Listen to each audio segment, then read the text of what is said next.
Bismillahirrahmanirrahim. Bismillahirrahmanirrahim. Assalamualaikum warahmatullahi wabarakatuh. Innal hamdalillah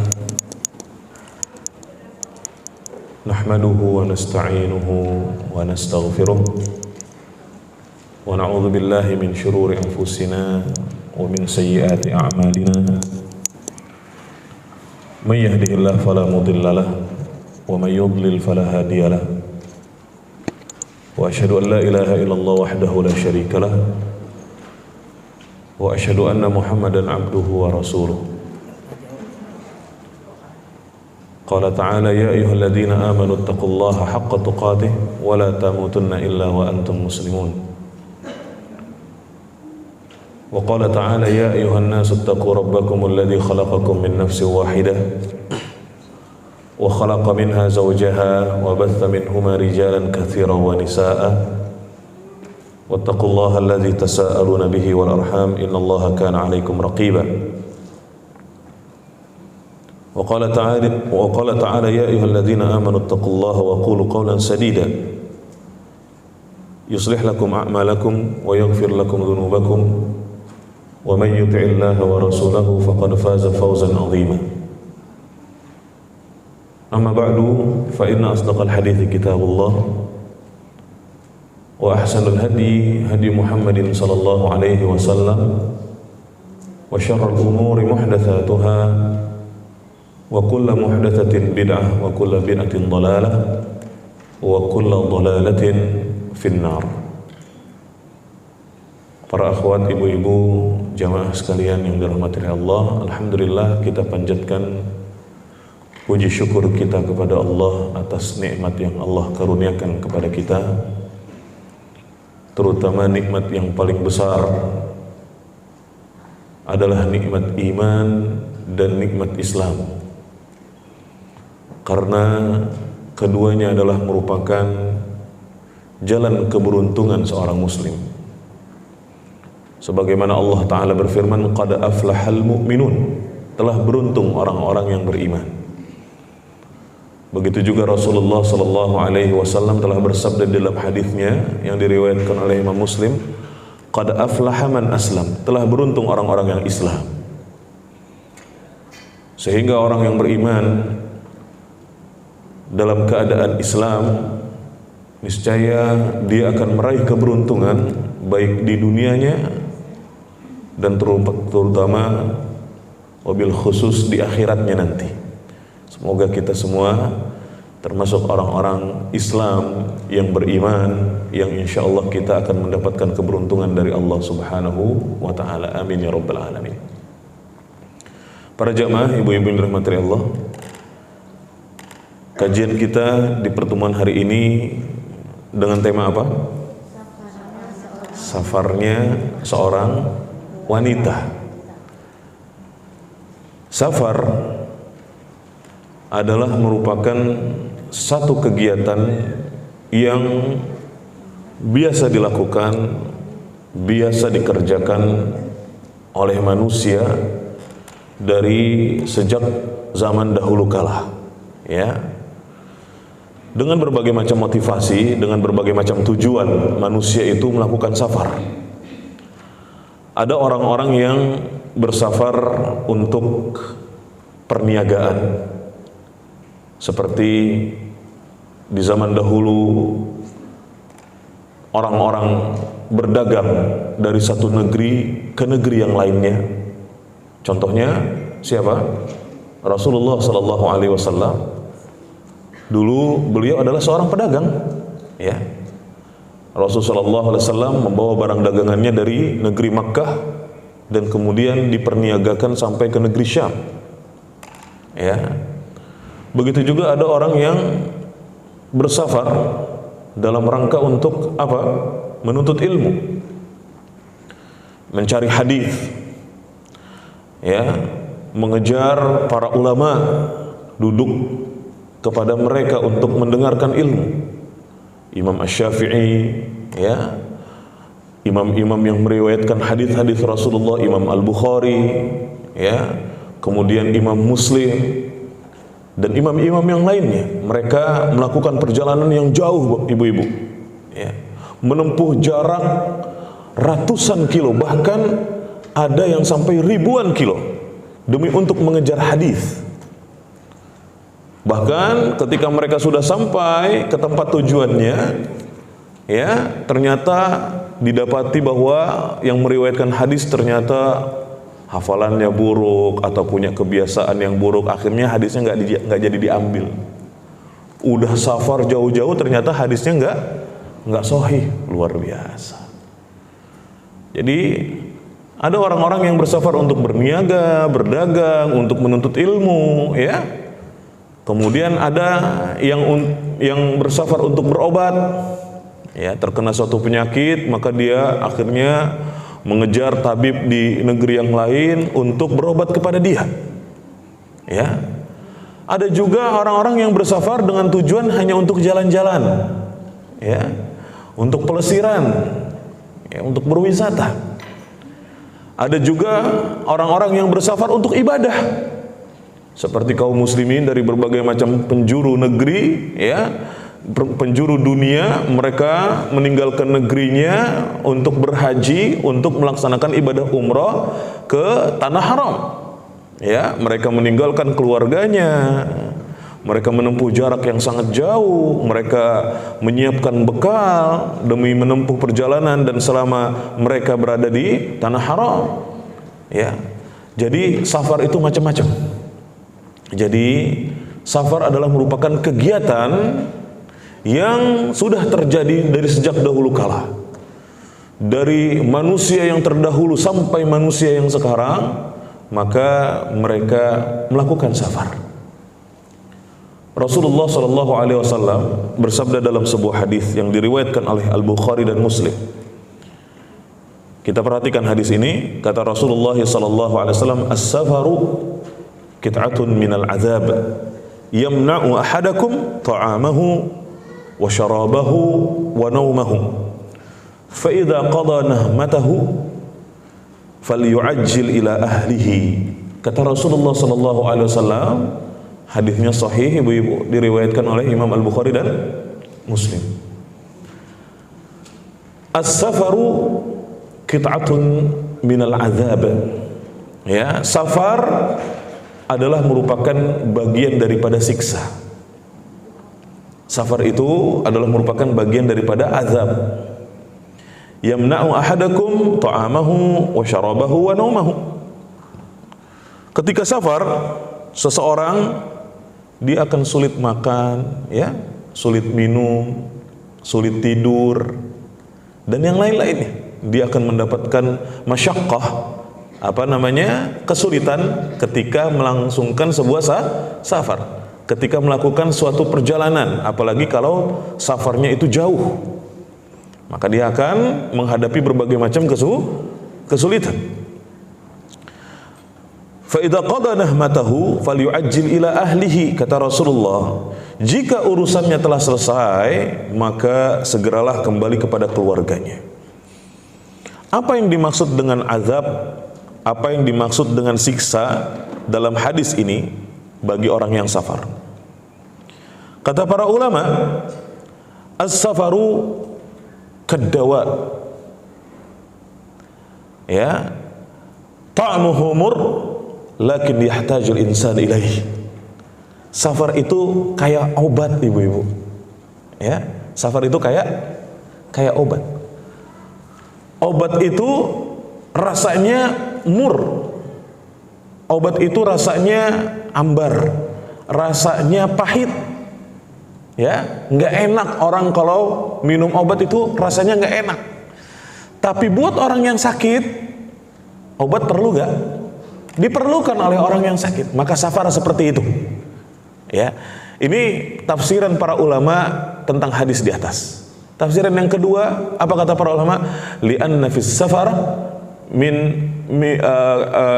li'anna fis safar min masyaqqah, ya, karena di dalam perjalanan safar maka seseorang itu yajidu minal masyaqqah, dia akan mendapati berbagai macam kesulitan, ya. Dia akan mengalami berbagai macam kesusahan ketika safar, ya. Di antaranya kata para mereka bahwa orang yang bersafar akan merasakan rasa sakit yang timbul dari kesulitan yang dia hadapi ketika berkendaraan, ya, ketika berjalan, bahkan ketika dia berpisah dari keluarganya, maka dia harus meninggalkan perkara-perkara yang dia cintai, perkara-perkara yang dia sukai, ya. Ketika safar, kita harus meninggalkan keluarga kita, kita harus meninggalkan pekerjaan kita, kita harus meninggalkan negeri kita harus meninggalkan rumah kita, ya, dan yang lain semacamnya. Ketika safar kita harus meninggalkan perkara-perkara yang kita sukai. Maka dari itu Rasul mengatakan safar itu adalah merupakan bagian daripada azab, ya. Kemudian para jamaah sekalian yang dirahmati oleh Allah, di dalam hadis ini Rasul menyebutkan di antara kesulitan yang akan dihadapi seorang musafir adalah bahwa mereka akan sulit makan, ya. Mereka akan sulit minum dan tidur, ya. Karena mungkin ketika dia pergi ke satu tempat ternyata makanan minumannya nggak cocok misalnya, atau ketika dia pergi ke satu tempat karena bukan rumahnya, karena bukan wilayahnya, bukan negerinya, maka dia akan sulit tidur di sana. Sedangkan tiga perkara ini kata para ulama adalah merupakan apa? Ya, ketiga perkara ini kata para ulama adalah merupakan tiga rukun kehidupan. Ya, makan, minum, tidur adalah merupakan tiga rukun kehidupan. Manusia itu akan selalu butuh kepada tiga perkara ini: makan, minum, tidur. Ya. Kalau ternyata kita pergi ke suatu tempat, ternyata makanan yang nggak cocok, akhirnya kita tidak makan, ya, kita tidak mendapati minuman yang cocok dengan kita, akhirnya kita kehausan. Ketika kita tidak cocok dengan tempat, akhirnya kita sulit tidur, maka kemudian kita akan tidak tidur, dan yang seterusnya seperti itu.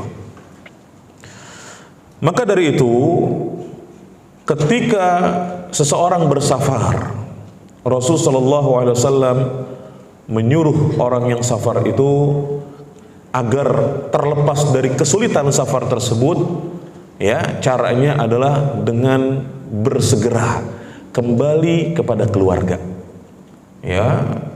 Jadi nggak boleh kita berlama-lama di dalam safar. Kalau ternyata urusan kita dalam safar tersebut sudah selesai, ya, urusan kita dalam safar tersebut sudah terlaksana, maka jangan kita berlama-lama dalam safar kita tersebut. Yang harus kita lakukan adalah segera kembali ke keluarga kita, ya. Maka ini yang disebut dengan safar, ibu-ibu, ya. Dan para ulama menerangkan kepada kita bahwa seorang yang bersafar di dalam melaksanakan safarnya, maka hendaknya dia menjaga adab-adab di dalam bersafar, ya. Yang pertama di antara adab di dalam bersafar, hendaknya safarnya tersebut bukan untuk maksiat, ya, bukan untuk maksiat, ya. Bahkan para ulama menerangkan kalau safarnya itu adalah untuk sesuatu yang mubah sekalipun, maka jangan sering-sering, ya, jangan sering-sering. Misalnya apa? Safarnya untuk ngapain? Berwisata misalnya, ya, pelesiran, jalan-jalan, jangan sering-sering, ya. Ini yang pertama, hendaknya tidak bersafar untuk maksiat, dan tidak boleh sering-sering safar untuk perkara yang mubah, nggak boleh sering-sering, ya. Karena kalau kita sering melakukan perkara-perkara yang mubah, terkadang kita terjatuh ke dalam perkara yang haram, ibu-ibu, ya. Terkadang seseorang itu ketika dia sering melakukan perkara-perkara yang mubah, akhirnya dia tidak lagi ya mengindahkan aturan-aturan syariat. Seringnya terjatuh ke dalam maksiat. Ya. Apalagi kayak contohnya tadi, kalau kita safarnya untuk berwisata, untuk jalan-jalan, belum tentu tempat tujuan kita jalan-jalan tersebut aman dari maksiat, belum tentu. Kalau ternyata ada orang yang safarnya jalan-jalan, ternyata perginya kemana? Ke negeri kafir misalnya. Syekh Muhammad bin Shalih Al-Utsaimin rahimahullah mengatakan, tidak boleh seorang muslim dia mendatangi negeri kafir. Ya, tidak boleh. Kenapa? Karena di sana penuh dengan perbuatan dosa, penuh dengan kemaksiatan. Karena orang-orang kafir nggak punya aturan, ya. Dan itu bisa mempengaruhi kita. Akhirnya kita bisa terbawa dengan kebiasaan mereka. Mungkin tadinya kita, ya, jalan-jalan ke negeri kafir, bertekad saya di sana nggak bakal maksiat. Tapi ternyata kemaksiatan ada di mana-mana. Akhirnya kita tergoda untuk melakukannya, ya. Tadinya kita nggak minum khamar, akhirnya bisa jadi kita minum khamar, ya.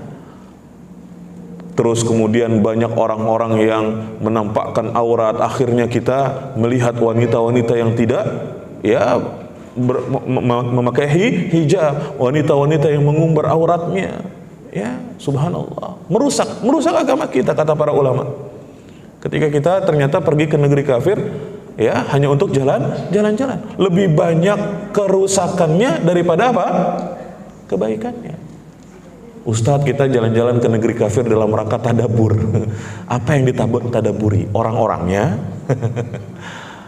Kalau ingin mentadaburi alam, gak usah jauh-jauh harus ke negeri kafir, ya. Kalau mau mentadaburi alam gitu, ya, di negeri kita banyak kok tempat-tempat yang bagus, ya, yang kita bisa renungi kebesaran Allah Subhanahu wa taala dengan mentadaburi alam tersebut. Dan belum tentu juga ibu-ibu, kalau kita datang ke negeri kafir dalam rangka untuk mentadaburi alam, kita benar-benar tadabur alam. Belum tentu juga, ya. Ini yang perlu kita perhatikan, bahwa hendaknya safar kita bukan untuk apa? Maksiat. Dan hindari safar yang mubah secara berlebih-lebihan. Ya, hindari itu.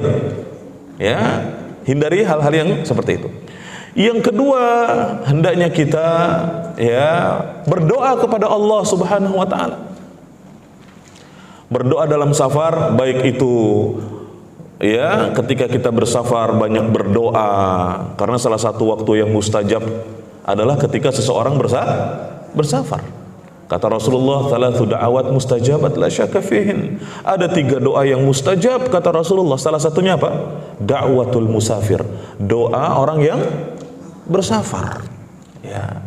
Doa orang yang melakukan safar. Selain itu juga doa yang harus kita baca ketika kita safar, ya, adalah berdoa untuk orang-orang yang kita tinggalkan. Astaudiukumullah alladzi la tadhi'u wada'i'ahu. Aku titipkan kalian kepada Allah yang mana titipan Allah itu tidak akan pernah hilang. Kita titipkan keluarga kita, ya. Kita titipkan kerabat kita kepada Allah Subhanahu wa taala. Kita titipkan mereka. Misalnya ibu-ibu sama suami pergi umroh misalnya gitu, ya. Misalnya pergi haji, ya. Kita berdoa kepada Allah. Astaudiukumullah alladzi la tadhi'u wada'i'ahu. Ya, ini doa seorang musafir kepada yang ditinggalkan. Ya. Doa seorang musafir buat orang yang ditinggalkan. Kalau doa orang yang ditinggalkan kepada musafir, ya, orang yang mukim kepada orang yang safar, adalah dengan mendoakan seorang musafir dengan doa yang diajarkan Rasul, yaitu astaudi'ullah dinaka wa amanataka wa khawatima amalika. Astaudi'ullah dinaka, ya, wa amanataka wa khawatima amalika, ya, atau apa? Zawwadaqallahu at-taqwa wa ghafara dzambaka wa yassara lakal khaira haitsu ma kunta. Ya. Ini doa buat orang yang mukim kepada orang yang safar. Ya, keluarga mendoakan, ya saudaranya yang hendak bersafar. Misalnya ibu dengan suami mau bersafar, maka ajarkan kepada anak-anak misalnya atau kepada keluarga yang lain untuk mendoakan ya ibu bapaknya dengan doa ini, ya, yaitu dengan doa apa? Astaudiullah dinaka wa amanataka wa khawatima amalika, atau dengan doa zawadakallahu taqwa wa ghafara dzambaka wa yassara laka haitsu ma kunta. Aku menitipkan agamamu, amanatmu, dan penutup amalmu kepada Allah. Atau apa? Semoga Allah ya memberi bekal takwa kepadamu, wa ghafara dzambaka, mengampuni dosamu, wa yassara lakal khaira haitsu ma kunta, dan memudahkan kebaikan kepadamu dimanapun kamu berada. Ini diantara doa ya safar, ya, yaitu doa bagi orang yang bersafar. Tadi apa yang pertama? Yang pertama sebelumnya tadi apa? Safar, adab ya, adab dalam bersafar. Yang pertama apa tadi? Safar bukan untuk maksiat, dan hindari safar yang mubah secara berlebih-lebihan. Yang kedua, berdoa. Doa ini banyak kaitannya. Doa yang berkaitan dengan safar itu banyak. Yang pertama, doa orang yang bersafar untuk yang mukim. Astaudiukumullah alladzi la tadhi'u wada'i'ahu. Aku titipkan kalian kepada Allah yang tidak akan pernah hilang titipannya. Doa orang yang mukim kepada orang yang safar, ya, astaudiullaha dinaka wa amanataka wa khawatima amalika. Aku titipkan agamamu, amanahmu, dan penutup amalmu kepada Allah Subhanahu wa ta'ala. Atau dengan zawadakallahu taqwa, semoga Allah menambahkan kepadamu ya, memberi bekal takwa kepadamu, wa ghafara dzambaka, mengampuni dosamu, wa yassara lakal khaira haitsu ma kunta, dan memudahkan kebaikan kepadamu dimanapun kamu berada. Terus apalagi doa yang berkaitan dengan safar? Yaitu ketika keluar rumah jangan lupa berdoa, Bu. Ya. Ketika keluar rumah biasain berdoa dengan membaca bismillahi tawakkaltu 'ala Allah. La haula wala quwwata illa billah. Insyaallah kalau ibu berdoa dengan doa ini, ibu dijaga sama Allah dari segala keburukan. Ya. Ibu dilindungi dari syaitan insyaallah. Ya. Baca doa ini setiap kali keluar rumah. Ya, setiap kali keluar rumah, bukan hanya ketika mau safar aja ya ibu-ibu, tapi setiap kali keluar rumah baca doa ini. Ya, bismillahi tawakkaltu 'ala Allah. La haula wala quwwata illa billah. Ya. Begitu juga doa yang berkaitan dengan safar, apalagi doa menaiki kendaraan. Ya, mau kendaraannya berupa sepeda mau kendaraannya berupa darajah nariyah apa tuh darajah nariyah? Sepeda motor, ya. Mau kendaraannya berupa mobil ya. Naik angkot gitu ya. Atau naik bis naik pesawat, semua kendaraan. Kalau zaman dulu kendaraannya apa, Bu? Onta, kuda gitu ya. Maka Rasul mengajarkan kita untuk berdoa ketika menaiki kendaraan, ibu-ibu. Bagaimana doanya? Bismillah, alhamdulillah, subhanalladzi sakhkhara lana hadza wa ma kunna lahu muqrinin wa inna ila rabbina lamunqalibun. Alhamdulillah, alhamdulillah, alhamdulillah. Subhanaka Allahumma inni zalamtu nafsi faghfirli fa innahu la yaghfirudz dzunuba illa anta. Ya. Atau Ustaz kalau bacanya cuma subhanalladzi sakhkhara lana hadza wa ma kunna lahu muqrinin wa inna ila rabbina lamunqalibun, boleh gak? Ya boleh. Ya, boleh. Atau bismillahi majraiha wa mursaha inna rabbil ghafurur rahim, itu juga boleh. Lebih bagus lagi kalau ibu baca semuanya, supaya lebih lengkap ya, dan supaya lebih afdal, dan supaya Allah Subhanahu wa taala lebih besar menjaga ibu dalam menaiki kendaraan. Ya, tapi kalau misalnya ibu cuma hafal, Ustaz, kalau cuma hafalnya subhanalladzi sakhkhara lana hadza gimana, Ustaz? Iya boleh. Ya. Namun kalau ibu mau mengejar yang terbaik, yang paling baik, yang sempurna, ibu-ibu. Ya, jadi kalau yang telah mencakupi doa menaiki kendaraan, kata para ulama adalah dengan membaca Bismillah, Alhamdulillah, Subhanalladzi sakhkhara lana hadza wa ma kunna lahu muqrinin wa inna ila rabbina lamunqalibun. Alhamdulillah, Alhamdulillah, Alhamdulillah. Allahu Akbar, Allahu Akbar, Allahu Akbar. Subhanaka Allahumma inni zalamtu nafsi faghfirli fa innahu la yaghfiru dzunuba illa anta. Ya, jangan lupa baca doa ini. Ya. Baca doa ini ketika menaiki kendaraan. Dan bahkan ibu-ibu, para ulama menjelaskan ketika seseorang itu takut menaiki kendaraan. Kadang-kadang kita kan kalau naik suatu kendaraan, terbesit di dalam hati kita perasaan takut, khawatir. Misalnya naik kapal laut gitu ya, terutama ketika terombang-ambing, ombaknya besar, pasti itu akan menimbulkan rasa takut di dalam hati kita. Ya, tapi kita nggak boleh takut. Kenapa? Karena kita sudah serahkan urusan kita kepada Allah dengan membaca doa ini. Ya, kemudian ketika naik pesawat, ya, terjadi turbulensi, goyang-goyang pesawatnya, Bu. Saya pernah naik pesawat pulang dari Saudi, ya, pulang umroh di atas, kalau nggak salah di atas Kolombo, ya, di atas Kolombo itu terjadi turbulensi yang sangat parah sekali, sampai goyang-goyang gitu ya, Bu. Wah, itu sampai satu pesawat ketakutan. Tapi saya tenangkan jamaah, baca doa yang diajarin Rasul. Kalau kita sudah baca doa, insya Allah, ya Allah akan menyelamatkan kita. Kalau ternyata kita nggak selamat, itu takdir Allah Subhanahu Wa Taala. Yang penting kita bisa tenang baca doa dengan membaca doa itu. Ya.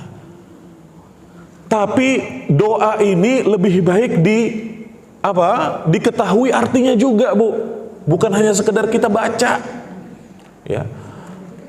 Kalau saya tanya, Bu, apa artinya subhanalladzi sakhkhara lana hadza wa ma kunna lahu muqrinin wa inna insyaallah bikum wa inna insyaallah wa inna ila rabbina lamunqalibun. Ya. Rata-rata kayaknya nggak ada yang tahu artinya. Ya. Nah, jadi lebih baik doa-doa yang kita baca, doa-doa keseharian terutama ya, Bu ya. Bismillahirrahmanirrahim, la haula wala quwata, ini kan setiap hari kita baca. Ya. Tapi kalau saya tanya, Bu, apa artinya, Bu? Jawabannya nggak tahu, ya. Nah, jadi lebih baik dihafal dan dikenal atau diketahui makna dan artinya, gitu ya. Begitu juga yang berikutnya adalah selain membaca doa menaiki kendaraan, kita juga hendaknya membaca doa safar. Ya. Jadi ini kita baru membahas adab yang kedua, doa dalam safar. Ya, yang pertama safar bukan maksiat. Ya, yang kedua doa safar, doa yang berkaitan dengan safar. Ini banyak doa-doanya. Doa keluar dari rumah, doa kepada orang yang ditinggalkan, ya, doa menaiki kendaraan, doa ketika safar. Ya, bagaimana doa safar? Allahu akbar, Allahu akbar, Allahu akbar. Allahumma inna nas'aluka fi safarina hadza al-birra wat taqwa wa minal amali ma tarda. Allahumma hawwin alaina safarana hadza wa tu'anna bu'dah. Allahumma antas sahibu fis safar wal khalifatu fil ahl. Allahumma inna na'udzubika min wa'tha'is safar wa ka'abatil manzar wa su'il munqalabi fil mali wal ahl. Dihafalin, Bu. Ya, dihafalin. Jangan cuma bacanya kalau pas lagi umroh doang. Diingetin sama ustadz pembimbingnya, ayo Bapak Ibu baca doa safar, baru baca. Ya, doa safar itu bukan dibaca saat umroh doang, ibu-ibu. Setiap kali kita safar baca doa ini. Ya. Allahumma inna nas'aluka fi safarina hadza albirra wat taqwa. Ya Allah, aku memohon kepadamu di dalam safarku ini albirra wat taqwa, kebaikan dan ya ketakwaan. Ya. Jadi baca doa ini. Ya, PR ya, ibu-ibu, PR ya. Doa-doanya dihafalin nih, ya. Ke Bu Lilis. Oh, sudah, alhamdulillah. Kalau udah hafal dibaca terus ketika kita safar. Kemudian doa yang berkaitan dengan safar apalagi Bu? Ketika kita melewati jalan yang menanjak ya ke atas, kita baca apa? Allahu Akbar. Ketika turun, subhanallah, kita baca itu. Ketika kita naik pesawat, ketika take off, kan nanjak ke atas tuh. Ya, jangan komat kamit dengan bacaan yang lain. Ya. Jangan komat kamit dengan bacaan yang lain. Cukup membaca apa? Allahu Akbar, baca terus Allahu Akbar, Allahu Akbar, Allahu Akbar. Ya, ketika landing, ya baca subhanallah, terus baca subhanallah. Ya, naik tangga kita baca Allahu Akbar, turun tangga kita baca subhanallah. Naik mobil tanjakan baca Allahu Akbar, turunan baca subhanallah. Ya. Inilah seorang muslim sejati, yaitu lisannya senantiasa basah dengan zikir, ibu-ibu. Ya, orang Islam itu lisannya selalu basah dengan zikir. Keseharian seorang muslim itu dengan zikir dan doa, bukan dengan apa? Ghibah, bukan ngegosip, bukan ngomongin orang, tidak. Tapi seorang muslim, dia lisannya akan senantiasa basah dengan apa? Zikir kepada Allah Subhanahu wa ta'ala. Karena ibu-ibu, ingat, hati kita bisa tenang adalah dengan apa? Zikir kepada Allah. Ala bi dzikrillah tatmainnul qulub. Enggak ada yang lain, Bu. Bukan dengerin musik ya. Bukan dengan ya qomat kamit, bukan dengan ngomongin orang. Bisa tenang hati kita itu dengan zikir, ibu-ibu. Ya, dengan zikir. Biasakan lisan kita basah dengan zikir, ibu-ibu. Ya. Nah, ini yang perlu kita perhatikan dalam safar. Kemudian apa lagi? Selain membaca Allahu Akbar, kemudian membaca subhanallah, yaitu hendaknya kita membaca doa yang diajarkan Rasul ketika kita singgah di satu tempat atau memasuki negeri yang baru, ya, masuk ke dalam sebuah desa atau kota yang kita kunjungi. Ketika kita singgah di sebuah tempat, hendaknya kita membaca apa kata Rasul? A'udzu bikalimatillahi tammati min syarri ma khalaq. Baca itu, Bu. Ya, ketika kita singgah. Misalnya nih ya, kita dari sini mau ke Jawa Tengah gitu ya, ke Semarang misalnya. Terus ternyata kita singgah di mana? Rest area. Kan berarti kita singgah tuh. Betul gak? Kita singgah di situ, mau kencing, mau ke toilet, mau beli jajanan, mau makan. Jangan lupa baca doa dulu. A'udzu bikalimatillahi tammati min syarri ma khalaq. Banyak yang lupa dan banyak yang nggak tahu ini. Sekali lagi, doa-doa ini bukan dibaca ketika umroh doang, ibu-ibu. Ya, bukan dibaca pas umroh doang. Tapi ketika kita safar kemanapun, biasakan baca ini. Ketika kita singgah, kita baca doa ini. Ketika kita masuk ke sebuah desa atau kota yang kita kunjungi, membaca doa yang diajarkan Rasulullah SAW yang berbunyi bagaimana? Allahumma rabbas samawati sab'i wa ma adlalna wa rabbal ardina sab'i wa ma aqlalna wa rabbas syayatin wa ma adlalna wa rabbar riyahi wa ma dharayna. Ya, fa inna nas'aluka khaira hadhihi al-qaryati wa khaira ahliha wa khaira ma fiha wa a'udzu bika min syarriha wa syarri ahliha wa syarri ma fiha. Ya, udah hafal? Belum? Ya, PR lagi ya, Bu. Jangan lupa baca doa ini. Ketika kita masuk ke sebuah desa, ke sebuah kota, ke negeri yang baru kita kunjungi, maka baca doa ini. Supaya apa? Kita mendapatkan kebaikan di kota itu dan kita terhindar dari keburukan yang ada di kota itu. Ya, Allahumma rabbas samawati sab'i wa ma aqlalna wa rabbal ardina sab'i wa ma Allahumma rabbas samawati sab'i wa ma adlalna wa rabbal ardina sab'i wa ma aqlalna wa rabbas syayatin wa ma adlalna wa rabbar riyahi wa ma dharayna. Kemudian lafaz yang berikutnya, fa inna nas'aluka khaira hadhil qaryah wa khaira ahliha wa khaira ma fiha. Sesungguhnya kami memohon kepadamu ya Allah kebaikan kota ini, kebaikan penduduknya, dan kebaikan apa yang ada di dalamnya. Wa na'udzubika min syarriha, dan kami berlindung kepadamu ya Allah dari keburukan kota ini, wa ahliha, dan keburukan siapa? Penduduknya, wa syarri ma fiha, dan keburukan yang ada di dalamnya. Ya, maka insya Allah safar kita berkah ibu-ibu kalau kita baca doa ini. Ya, jadi besok-besok kalau kemana gitu ya, baca doa ini. Sekalipun kita pergi pulang kampung, ya, kita pulang kampung, ya karena kita nggak tinggal di sana lagi, kita tinggalnya di sini, pergi ke kampung kita, baca doa ini. Ya, kebanyakan para musafir itu tidak mendapatkan kebaikan dalam safarnya karena lupa membaca doa-doa yang seperti ini, ibu-ibu. Ya, maka ini harus diperhatikan. Kemudian yang berikutnya, masih banyak ya, terakhir. Yang terakhir berkaitan dengan doa dalam safar, yaitu doa ketika pulang dari safar. Ya, jangan langsung selonong boy.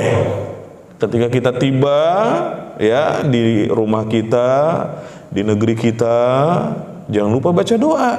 Aibuna, taibuna, abiduna, li rabbina hamidun.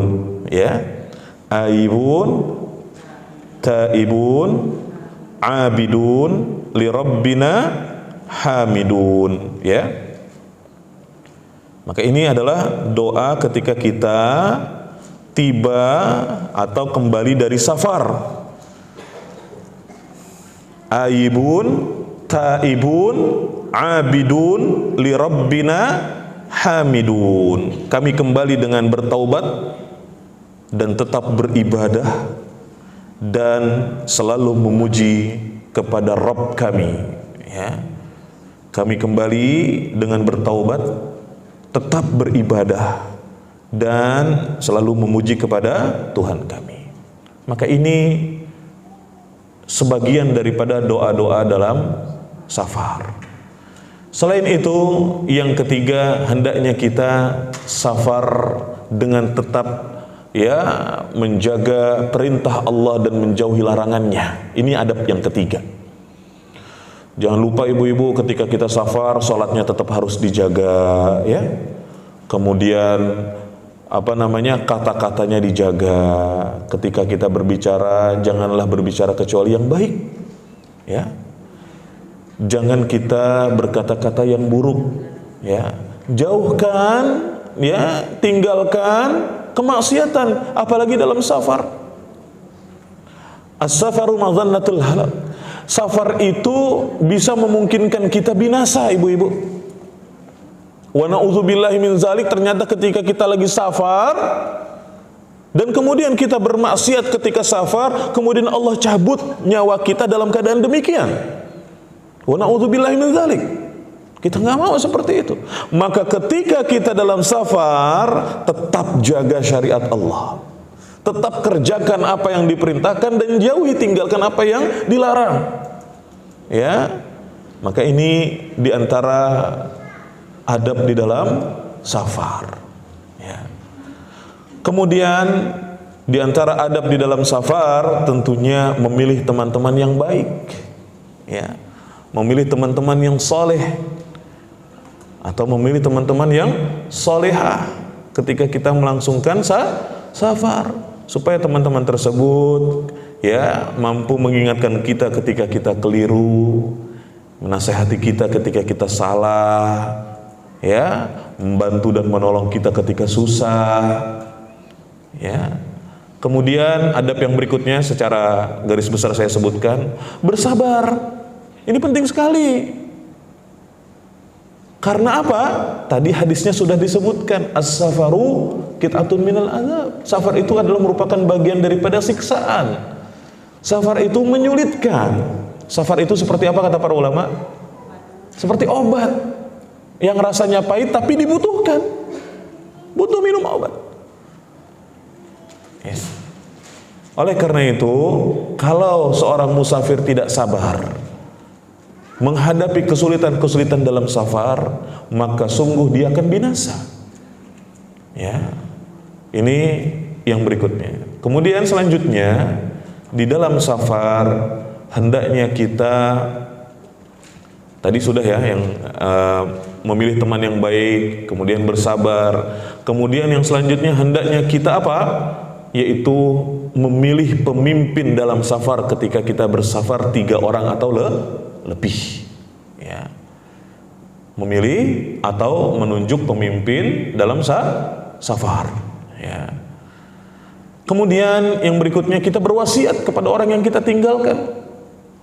Ya, misalnya anak-anak kita ketika kita safar, kita bilangin mereka, selama ibu nggak ada jangan berantem ya. Ya. Selama ibu nggak ada jangan lupa sholat di masjid. Sebenarnya saya ngutip ini. Ya, omongan kayak gini, wasiat yang kayak gini ngutip dari siapa? Orang tua saya. Mereka ketika bersafar selalu bilangin anak-anaknya, ya, sholat, jangan lupa sholat, ya. Jangan berantem, Abi sama Umi nggak ada, jangan pada berantem. Pada begitu, ya. Wasiat kepada anak. Kita juga begitu, kita orang tua juga begitu, ibu-ibu. Kita berwasiat kepada mereka, bilangin mereka, kasih wasiat, ya, seperti itu. Kenapa? Karena tadi as-safaru madhannatul halak. Ya, safar itu memungkinkan kita bisa binasa. Ya. Safar itu memungkinkan kita bisa binasa, nggak tahu, ya. Maka kita berwasiat kepada mereka, orang yang kita tinggalkan, terutama kepada keluarga kita, anak-anak kita, ya. Ini. Kemudian yang berikutnya, ini. Dan bagi seorang wanita hendaknya ditemani mahram. Ya.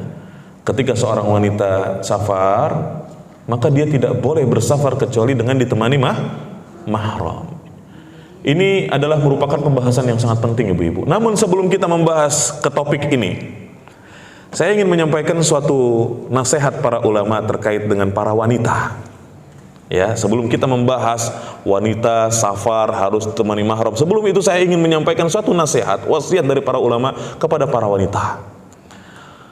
Kata para ulama, hendaknya para wanita yang beriman, mereka mengingat pesan dalam firman Allah Subhanahu wa taala di surat Al-Ahzab ayat 33. Ayo kita buka. Ya, kita sama-sama buka. Surat Al-Ahzab ayat 33. Sudah ketemu? Siapa yang mau baca?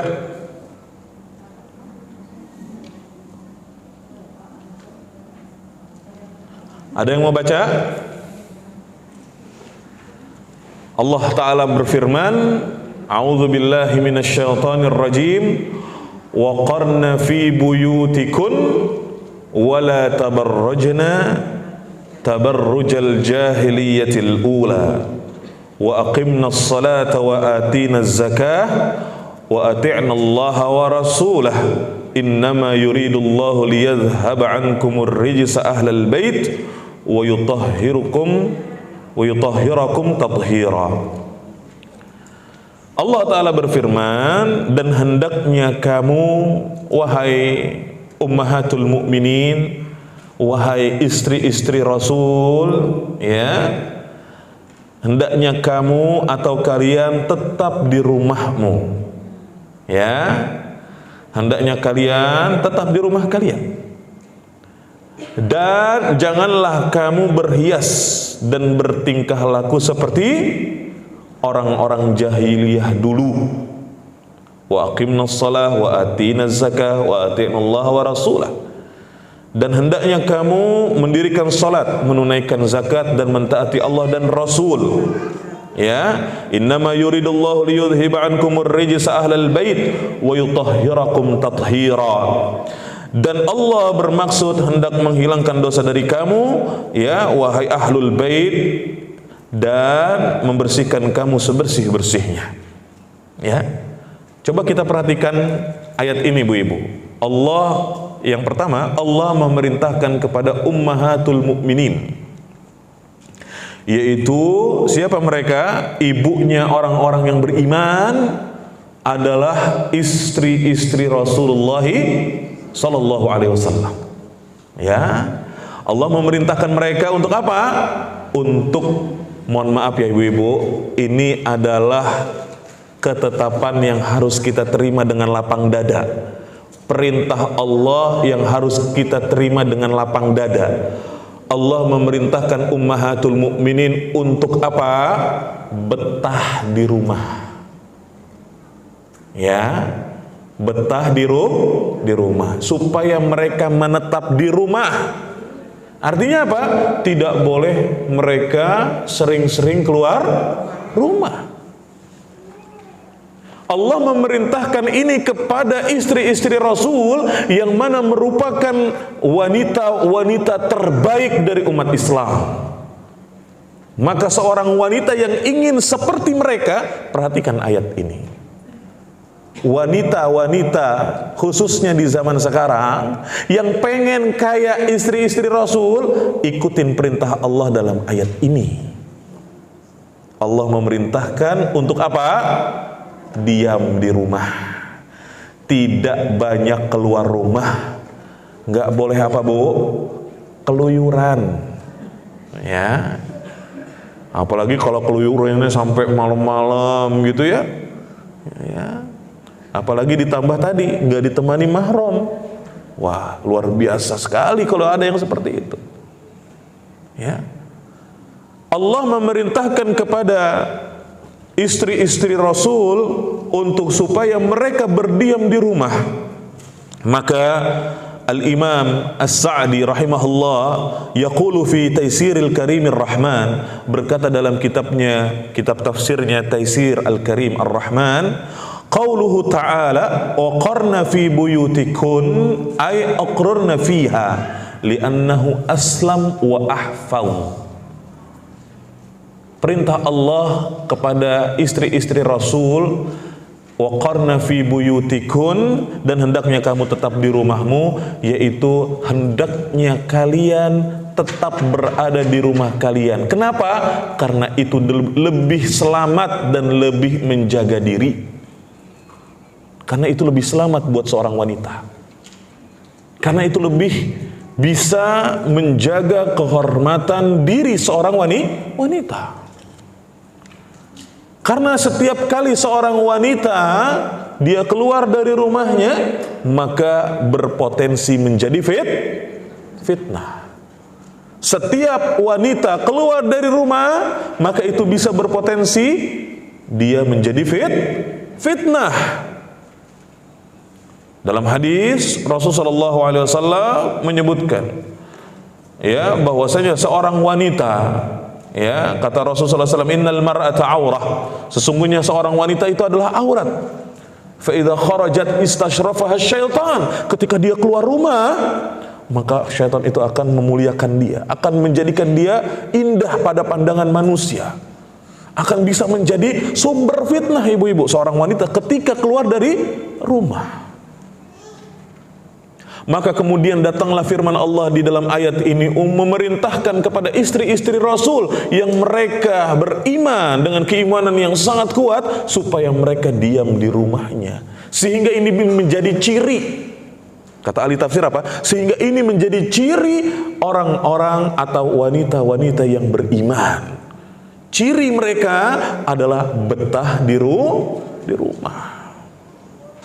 Ya, cirinya seorang wanita yang soleha, insya Allah ibu-ibu di sini soleha semua.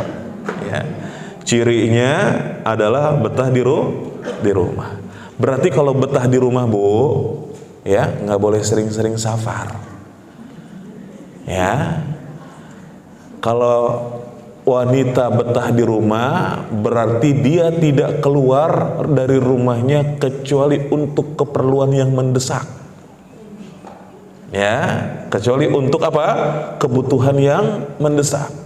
Baru dia keluar rumah. Dan itulah gambaran kehidupan istri-istri Rasul sallallahu alaihi wasallam. Ya. Dan tetap terjaga demikian ketika Rasul sallallahu alaihi wasallam sudah meninggal dunia. Ya. Tetap terjaga seperti itu ibu-ibu. Contohnya Aisyah radhiyallahu anha, ketika Rasul meninggal, beliau nggak keluar dari rumahnya.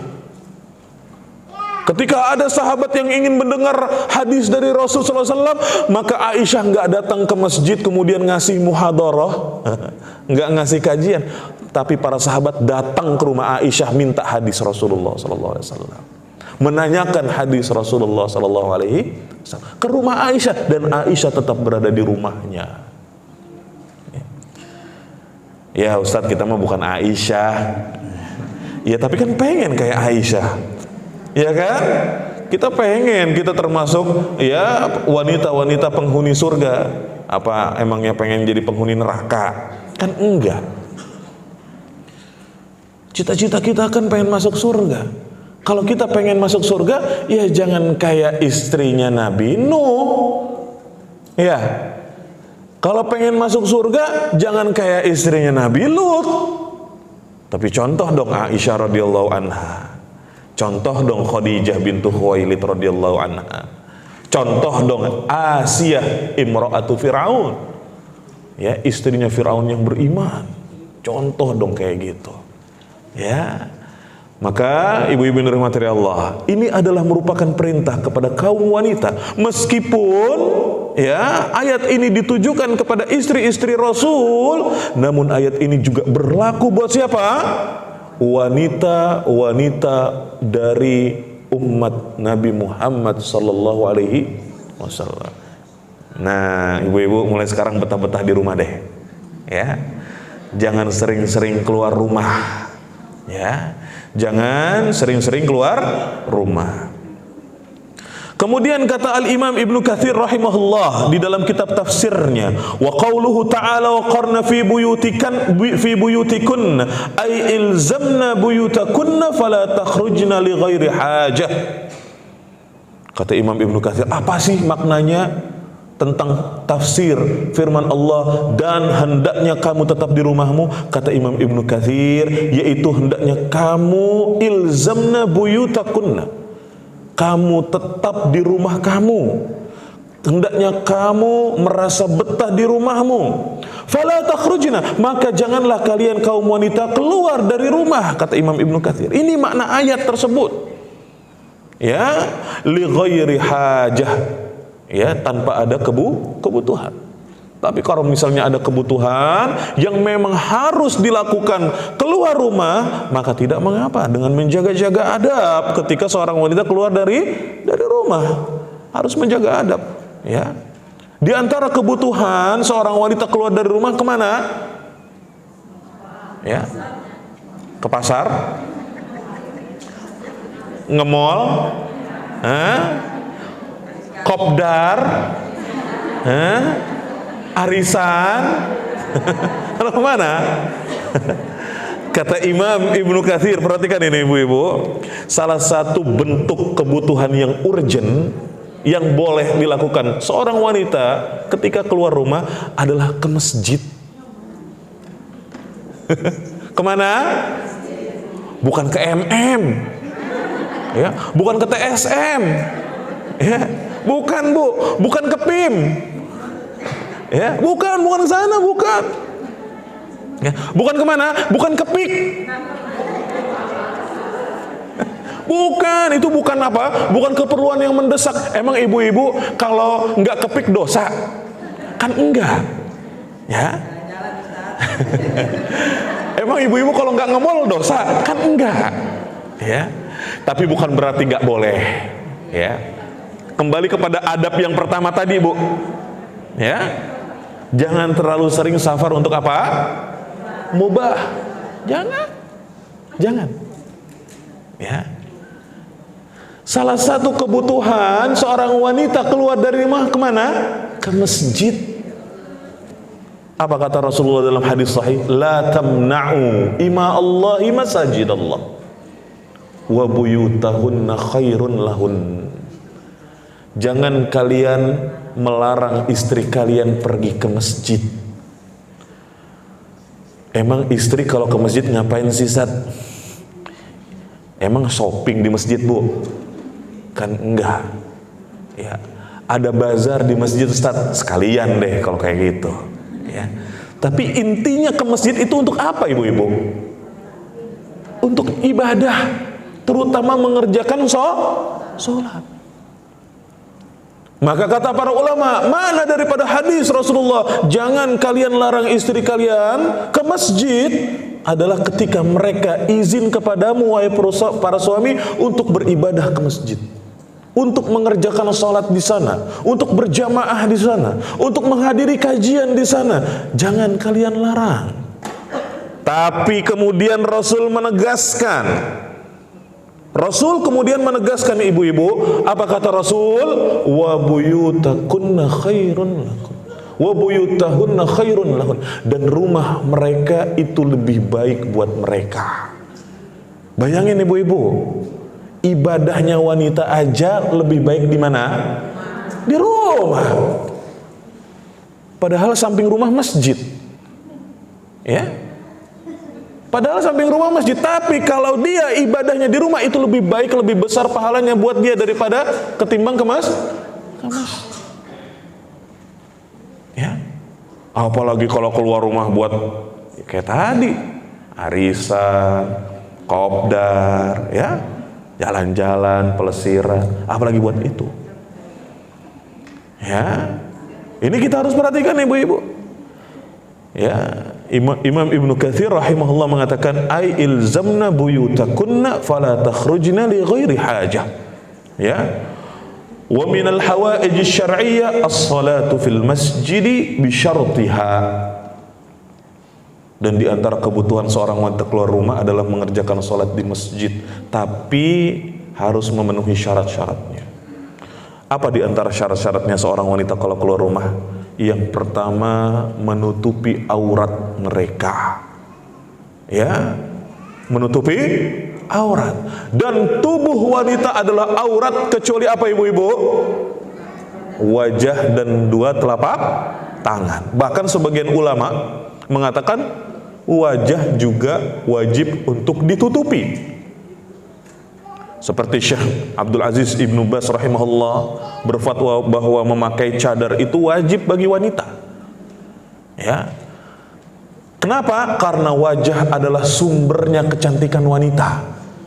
Ketika seorang lelaki mau melamar wanita, yang nggak dilihat bukan jempolnya, Bu. Ya, bukan ngeliatin jempolnya.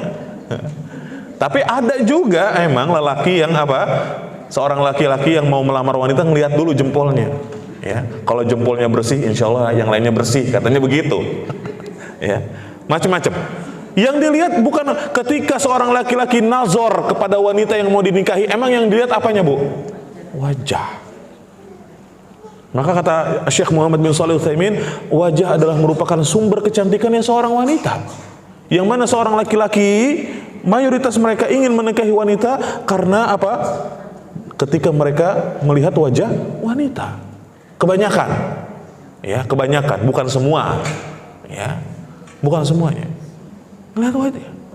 Maka wajah wajib ditutupi kata para ulama. Sebagian yang mengatakan seperti itu. Namun, wallahu alam, saya lebih melihat kepada cadar itu hukumnya sunnah. Tapi kalau disuruh suami, ibu pakai, karena mentaati suami dalam kebaikan wajib. Ya, atau misalnya suami menyuruh ibu jangan pakai cadar, taatin. Ya, karena paling tidak cadar itu adalah perkara yang diperselisihkan oleh para ulama. Jadi yang pertama ini, syarat ketika wanita keluar dari rumah, terjaga auratnya, berpakaian yang syar'i ibu-ibu, berpakaian yang menutup sekujur tubuhnya dari ujung kepala sampai ujung kaki, sehingga tidak ada rambut yang kelihatan, ya.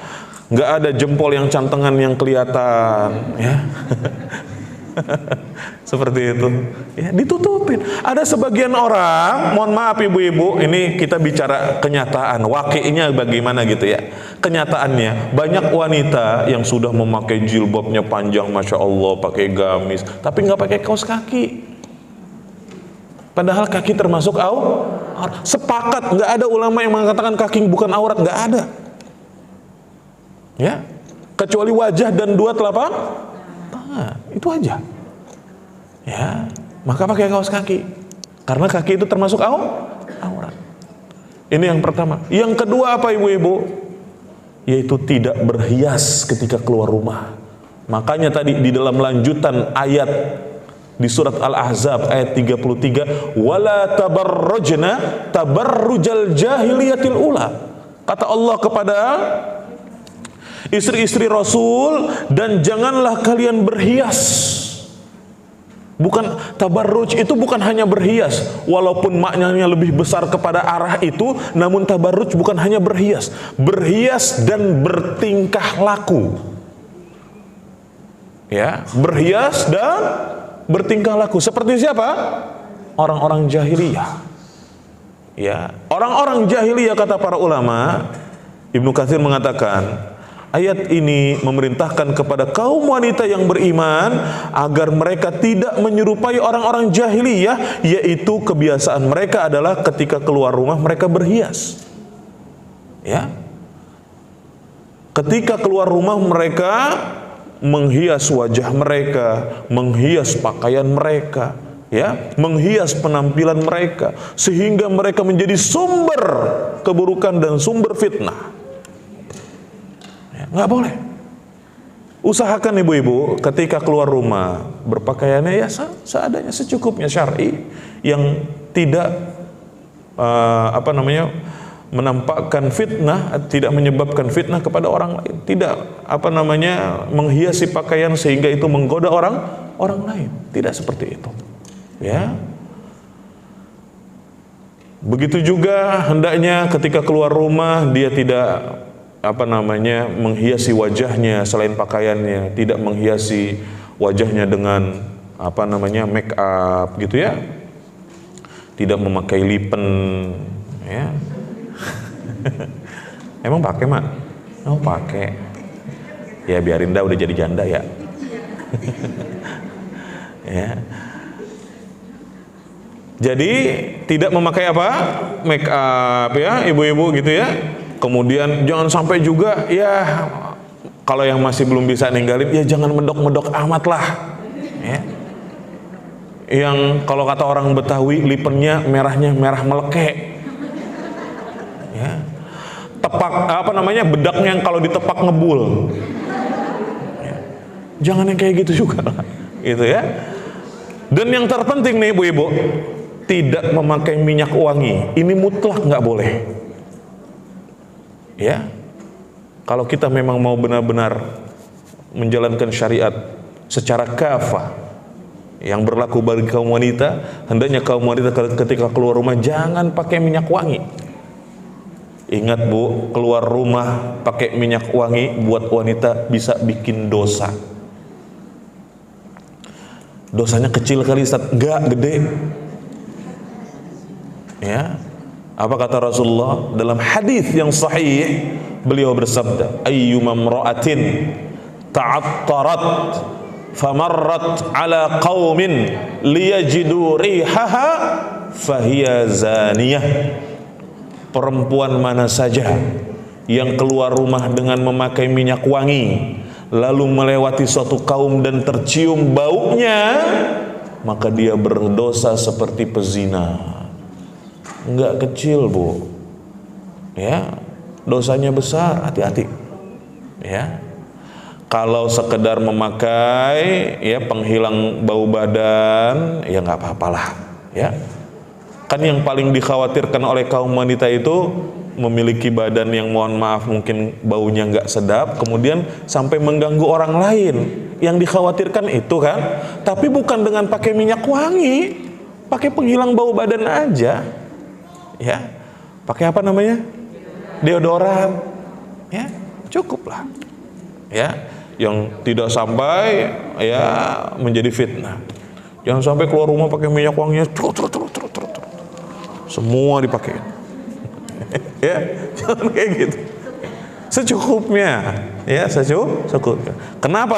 Karena tadi al-mar'atu aurah, wanita itu fa idza kharajat istashrafa syaitan. Ketika keluar rumah, syaitan itu akan menjadikan dia perhiasan enak dilihat, seperti itu. Ya. Seperti itu, Bu. Ya, maka hati-hati. Berhati-hatilah dalam hal ini. Nah, jadi ini diantara adab yang harus kita perhatikan bagi seorang wanita ketika keluar rumah. Yang ketiga apa? Yaitu tadi, adab keluar rumah buat seorang wanita yang pertama memperhatikan pakaiannya syar'i, menutupi aurat. Yang kedua tidak berhias, tidak tabarruj, ya, tidak bertingkah laku seperti orang-orang ya jahiliyah atau mengikuti kebiasaan-kebiasaan orang kafir. Jangan. Kemudian yang ketiga yaitu tadi, ya, hendaknya keluar ketika ada kebutuhan. Keluar ketika ada kebutuhan aja, ya, ngaji di masjid, ya, sholat berjamaah ketika ada kebutuhan aja. Kurangi, Bu, keluar rumah, ya, sering-sering itu kurangin, ya, karena itu nggak baik, ya. Dan ketika safar, maka seorang wanita wajib ditemani mahram. Nah, ini akan kita bahas. Apa itu jarak safar? Atau seberapa jauh jarak dikatakan sudah masuk safar? Para ulama berbeda pendapat tentang jarak safar kepada 20 pendapat lebih. Ya. Ada yang mengatakan seseorang yang keluar dari rumahnya, ya, dengan tujuan pergi ke tempat lain, ketika dia sudah melewati batas daerah wilayah rumahnya, maka itu sudah disebut safar tanpa melihat kepada jarak. Misalnya ibu sekarang tinggal di kecamatan apa nih? Ya, Cilengsi misalnya gitu ya. Mau ke misalnya Cijantung udah masuk Jakarta Timur. Maka menurut pendapat yang pertama ini, ibu ketika dari sini ke Cijantung itu sudah disebut safar. Ya, ketika ibu keluar dari rumah pergi ke suatu tempat itu sudah disebut safar. Kecuali kalau misalnya kita masih dalam wilayah kita. Ya, kita masih dalam wilayah kita, masih satu Cilengsi gitu ya. Maka itu masih tidak dikatakan safar menurut pendapat yang pertama. Ya, menurut pendapat yang pertama ini. Ya. Pendapat yang kedua mengatakan bahwa safar itu ketika 3 hari 3 malam. Ya.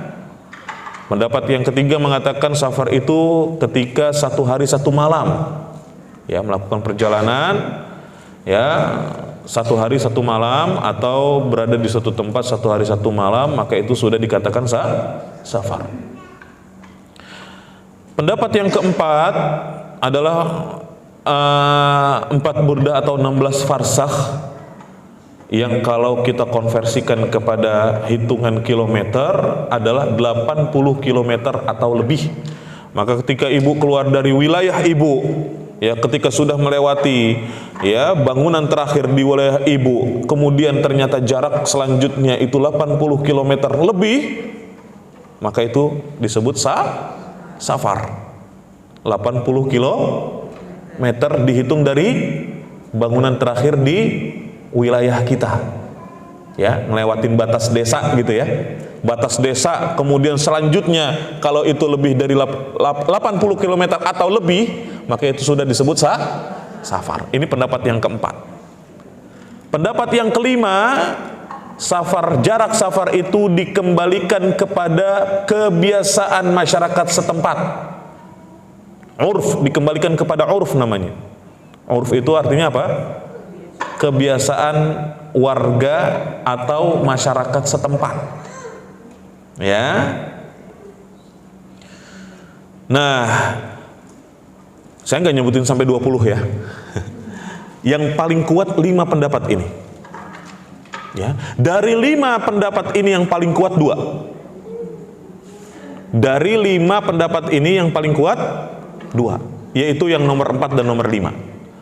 Jarak safar itu 16 farsakh, atau jika kita konversikan kepada kilometer adalah 80 kilometer lebih, dan dikembalikan kepada urf. Bagaimana penerapannya? Penerapannya seperti ini, Ibu-ibu.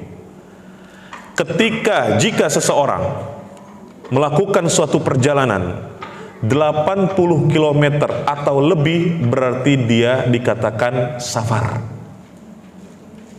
Ya. Jika dia melakukan suatu perjalanan ke sebuah tempat yang mana jaraknya tersebut tidak sampai kepada 80 km. Ya, misalnya dari sini ke Ancol. Ya, dari sini misalnya ke bandara Soekarno-Hatta. Ya. Atau dari sini contohnya tadi ke PIK. Ya. Kalau dilihat daripada jarak kilometernya nggak sampai 80, jaraknya sekitar 45 km mungkin. Ya. Maka ini dikembalikan kepada urf. Ya. Apakah masyarakat setempat menganggap bahwa misalnya dari sini ke PIK itu adalah ya perjalanan biasa, bukan safar, atau itu dianggap sebagai safar? Ya. Kalau ternyata masyarakat tersebut tidak biasa ke sana, ya, mayoritas masyarakat sekitar kita tidak biasa pergi ke sana, bukan suatu tempat yang biasa dituju oleh mereka, ya, maka jarak dari sini ke sana bisa dikatakan sebagai safar, karena masyarakat setempat kita tidak biasa pergi ke sana, ya, tidak biasa pergi ke sana. Dan masyarakat kita ditambah lagi menganggap kalau dari sini, bahkan ibu-ibu kalau orang Cilengsi ya, bilang ke Jakarta itu aja ke kota. Lah emang benar Jakarta kota. Kita mau orang Cilengsi kampung. Ya. Saya dulu masih kecil pernah ngajak teman saya, Bu. Ya. Tanya tuh ibu saya tuh. Ngajak teman saya, teman akrab saya, "Yuk, kita ke Monas." Begitu sampai Monas, kayak orang udik, Bu. Ya. Benar. Padahal dari sini ke Monas mungkin cuma berapa kilo. Tapi masyarakat sekitar menganggapnya apa? Jauh ke Jakarta mah. Kenapa? Karena mereka tidak terbiasa pergi ke sana. Karena mereka tidak terbiasa pergi ke sana.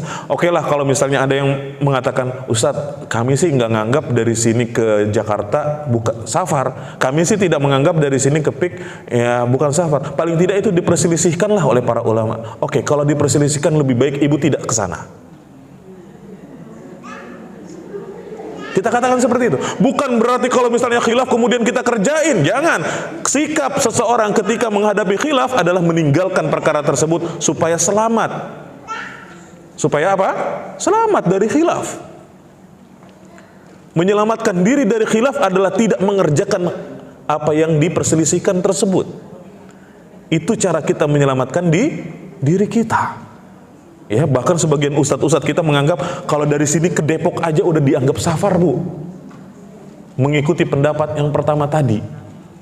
Ketika Anda keluar dari rumah Anda menuju ke suatu tempat, maka Anda sudah dikatakan safar. Ketika Anda sudah melewati batas wilayah Anda, maka itu sudah dikatakan safar. Maka jika Anda dari sini pergi ke Depok, itu sudah beda kecamatan. Ya, udah beda kota. Udah beda wilayah. Maka Anda sudah dikatakan safar. Ada ustadz yang berpendapat seperti itu. Kenapa? Demi menjaga kehati-hatian. Supaya wanita itu tidak bersafar tanpa mahram. Ya. Kenapa? Inilah cara Islam memuliakan wanita. Ya. Dan hikmah dari perintah Allah supaya wanita itu betah di rumah, itu hikmahnya besar banget, Bu. Besar banget.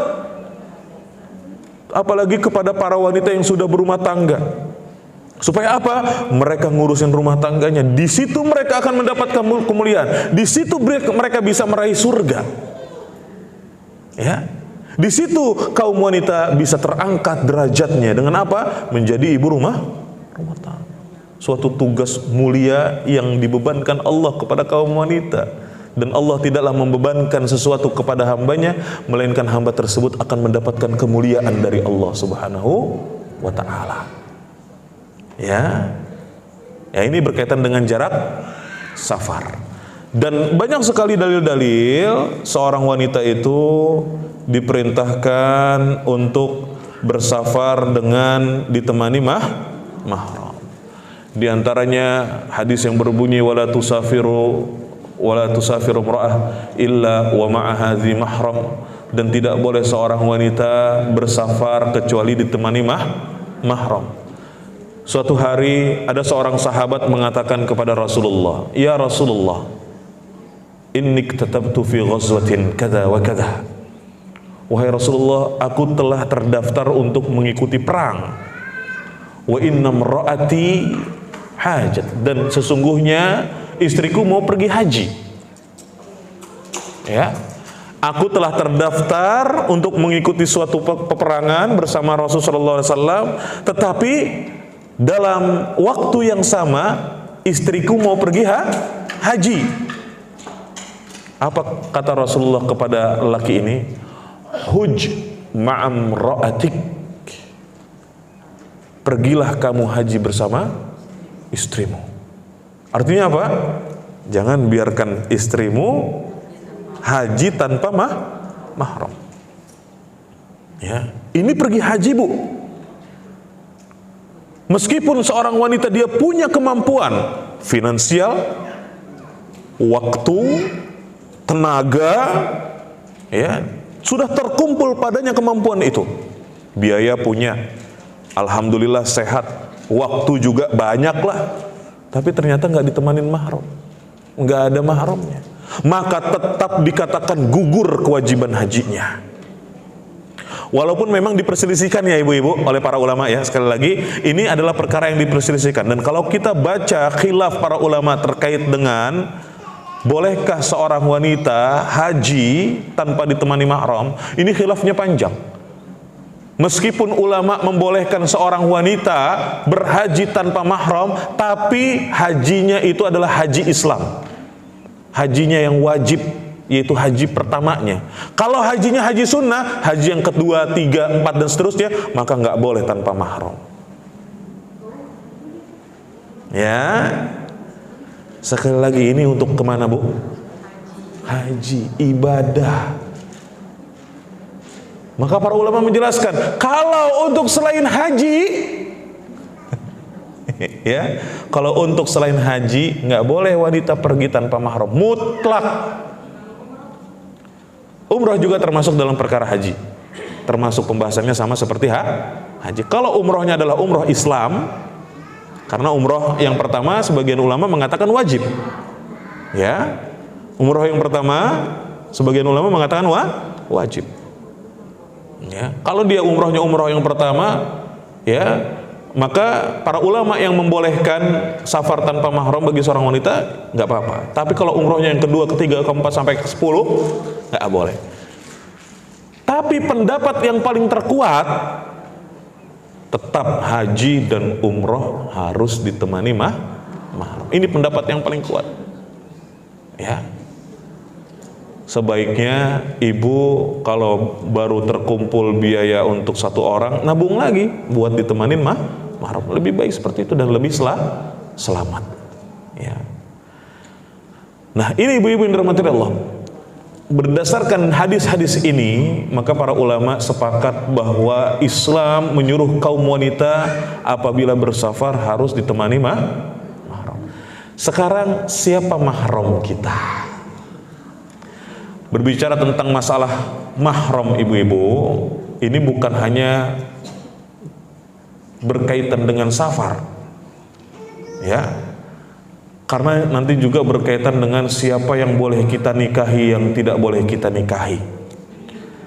Siapa yang boleh kita jabat tangannya, siapa yang enggak boleh. Terutama pas lagi momen Idul Fitri, Lebaran, ya, maaf-maafan, jangan sampai kebablasan lewat batas. Yang bukan mahram kita berjabat tangan, ditambah cipika-cipiki lagi, ya. Udah salaman dosa, tambah lagi cipika-cipiki, dosanya nambah tuh, ya. Dan Rasul Shallallahu Alaihi Wasallam tidak pernah musafahah, menjabat tangan wanita yang bukan mahram. Bahkan ketika mereka berbaiat kepada Rasulullah Sallallahu Alaihi Wasallam, ketika kaum wanita berbaiat kepada Rasulullah untuk taat dan patuh kepada Rasul, maka Rasul hanya sebatas dengan apa? Ucapan tanpa jabat tangan. Kalau kaum lelakinya ketika mereka berbaiat, mereka dengan bersalaman, dengan berjabat tangan. Tapi ketika kaum wanita berbaiat dengan Rasul, maka mereka tidak menjabat tangan Rasul sallallahu alaihi wasallam karena bukan mahram. Ya. Lebih baik kata Rasul kepala ditancap pakai paku panas daripada berjabat tangan dengan wanita yang bukan mahram. Dan mahram ini berkaitan dengan banyak urusan dan dalam banyak hukum. Salah satunya safar. Salah satunya apa ibu-ibu? Safar. Siapa mahram wanita? Nah, ini yang akan kita bahas. 11 ternyata. Bu, membahas masalah safar dan hukum safar, ya, mahramnya wanita nggak sebentar, Bu. Ya, Syekh Muhammad bin Shalih Al-Utsaimin nulis safarnya wanita itu ya 120 halaman. Ini diringkas cuma 1,5 jam. Ya, kita ringkas.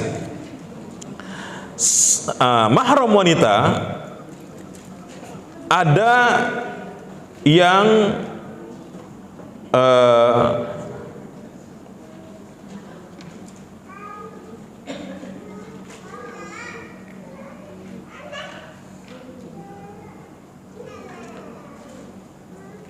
mahram wanita itu menjadi 3 macam. Ya. Yang pertama mahram bin nasab. Ingat ya Bu, sebutannya istilahnya mahram, bukan muhrim. Ya, kalau orang kita, masyarakat kita nyebutnya apa? Muhrim. Maaf, bukan muhrim, salah. Muhrim itu orang yang sedang berihram. Ya. Muhrim itu seseorang yang sedang dalam keadaan ihram, laki-lakinya memakai kain ihram atau wanitanya sedang dalam keadaan berihram pada pelaksanaan ibadah umroh atau haji. Salah. Yang benar adalah mahram. Mahram seorang wanita yang pertama adalah mahram karena nasab, karena keluarga, yaitu ditunjukkan atau disebutkan oleh Allah Ta'ala di surat An-Nur. Ya, silakan dibuka surat An-Nur ayat 31. Wa qul lil mu'minati yaghdudna min absarihinna wa yahfadna furujahunna wa la yubdina zinatahunna illa ma dhahara minha wal yadribna bi khumurihin ala juyubihin wa la yubdina zinatahunna illa li bu'ulatihinna aw abaihin aw abai bu'ulatihin aw abnaihin aw abnai bu'ulatihin aw ikhwanihin aw bani ikhwanihin aw bani akhwatihin, dan seterusnya. Ya. Siapa saja mahram wanita karena nasab atau keluarga? Yang pertama ayahnya. Yang pertama siapa? Ayahnya. Yang kedua anak laki-lakinya. Saya sebutin ringkas saja ya ibu-ibu. Yang kedua anak laki-lakinya. Yang ketiga saudara laki-lakinya. Yang pertama siapa? Ayah. Yang kedua anak laki-laki. Yang ketiga saudara laki-laki. Jadi kalau nulisnya begini Bu, mahram wanita, A, mahram karena nasab. Ya, poinnya apa saja? 1, ayah. 2, anak laki-laki. 3, saudara laki-laki. Gitu ya. Saudara laki-laki ini baik dia saudara kandung atau saudara ya sebapak atau seibu saja. Ya, saudara sebapak saja berarti ibunya lain, ya, atau saudara seibu saja tapi bapaknya lain. Bisa dipahami? Ya. Istilahnya apa sih? Saudara tiri, ya, itu istilahnya. Hah?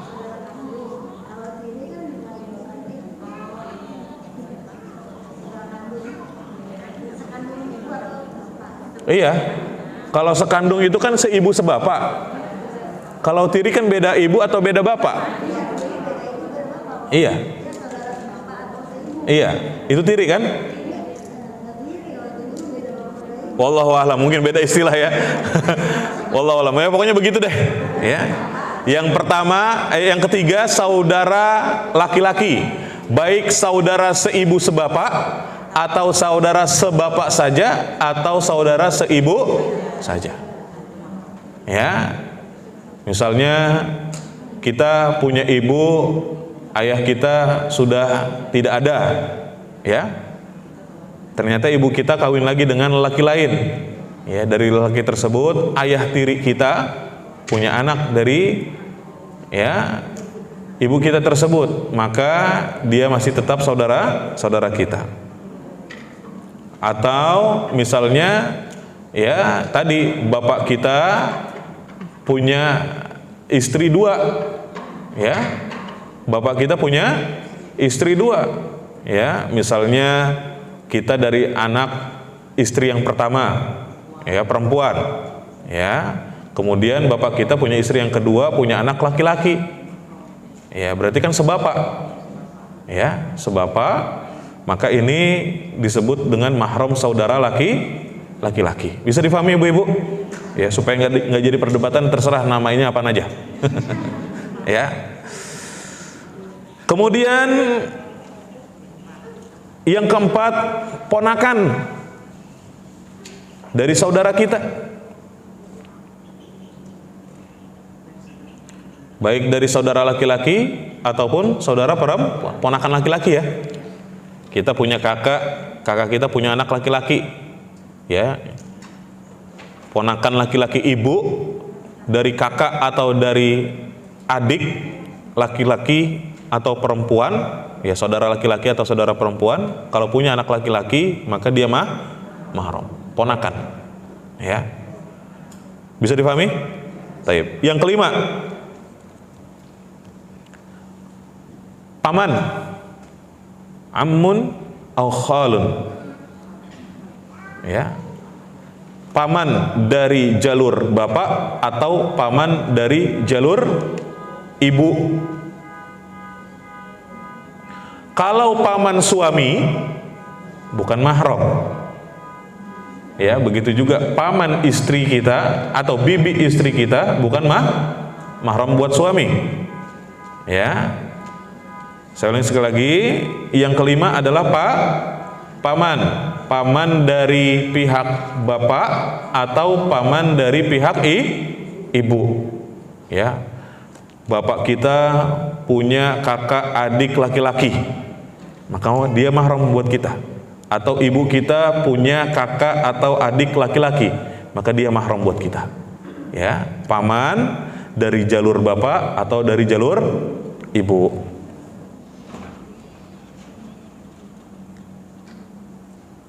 Kalau tadi bapak berarti terus ke atas, anak laki-laki terus ke bawah, ya. Bapak, kakek, buyut, ya, anak laki-laki terus ke bawah, cucu, cicit, yaitu mahram. Kemudian yang kedua, kategori yang kedua, mahram bisabab ar-radha', yaitu mahram karena persusuan. Yaitu maksudnya adalah air susu seorang wanita masuk kepada anak kecil dengan syarat-syarat tertentu, ya, karena sebab persusuan, ya. Dalilnya bisa dilihat di surat An-Nisa ayat 23. Kemudian juga di dalam hadis Rasul mengatakan yahrumu minar radha' ma yahrumu minan nasab. Rasul mengatakan diharamkan dari persusuan apa-apa saja yang diharamkan karena nasab, ya. Berarti ketentuannya atau macam-macamnya kurang lebih hampir sama kayak mahram karena nasab. Siapa saja itu? Mahram wanita karena sebab persusuan. Yang pertama, bapak persusuan, yaitu suami dari ibu susu. Misalnya ibu dulu pernah disusuin oleh seorang wanita dan wanita tersebut punya suami, maka dia menjadi mahram, bapak persusuan. Dan ke atas, kakek persusuan, ya, atau terus ke atas, buyut, bapak buyut persusuan, ya. Ini yang pertama. Yang kedua, anak laki-laki dari ibu susu. Kita pernah disusuin oleh seorang wanita dan dia punya anak kandung laki-laki, baik yang lebih tua dari kita atau yang lebih muda dari kita, ya, maka anak laki-laki dari ibu susu termasuk mahram, ya. Begitu juga turunannya, cucunya atau cicitnya.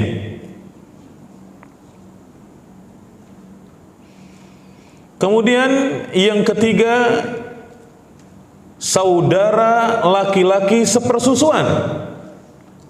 Misalnya ada seorang wanita banyak menyusui bayi orang lain, ya, yang bukan termasuk anak kandungnya. Misalnya ada si ibu Zainab nitipin ke ibu persusuan seorang anak perempuan, kemudian ibu Aisyah nitipin anak laki-lakinya ke ibu persusuan yang sama. Ya, berarti ada dua anak yang disusui dari masing-masing ibu, ya, bisa difahami? Maka ini disebut dengan saudara laki-laki sepersusuan, bukan anak kandung si ibu persusuan tersebut, tapi ada orang lain yang menitipkan anak laki-lakinya kepada ibu tersebut juga untuk disusui, maka disebut sebagai saudara laki-laki sepersusuan. Maka ini disebut dengan mahram, ya.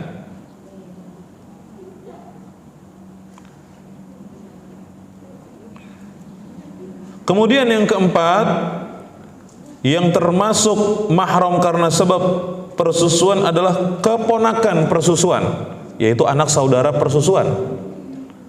Ya, kalau dia punya anak laki-laki, maka dia saudara sepersusuan kita punya anak laki-laki, maka anak laki-laki tersebut dianggap sebagai ponakan kita, ya, dianggap sebagai ponakan kita, sama seperti, ya, ponakan kita dari saudara-saudara kita. Maka ini termasuk daripada apa? Mahram. Kemudian yang berikutnya, ini pertanyaan nih, Bu. Yang berikutnya adalah paman persusuan, ya,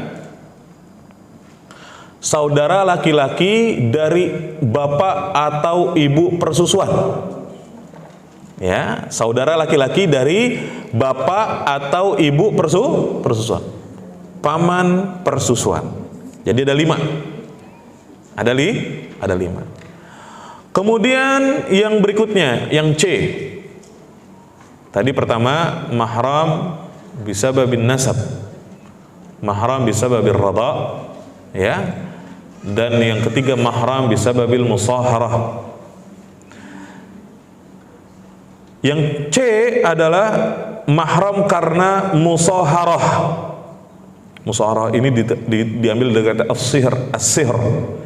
as-sihr, bukan pakai ha kecil tapi pakai ha besar. As-sihr, yaitu mahram karena sebab pernikahan.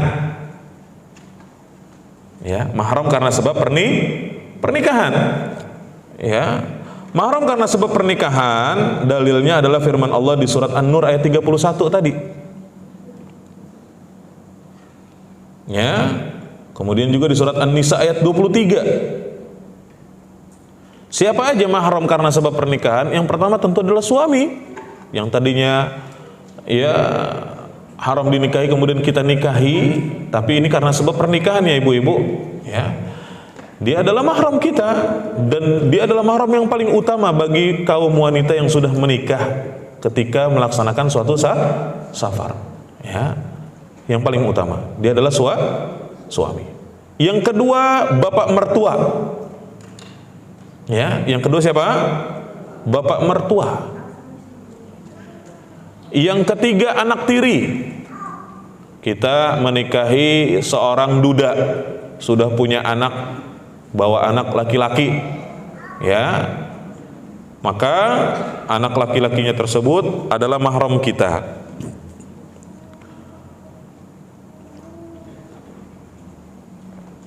Kemudian yang keempat bapak tiri,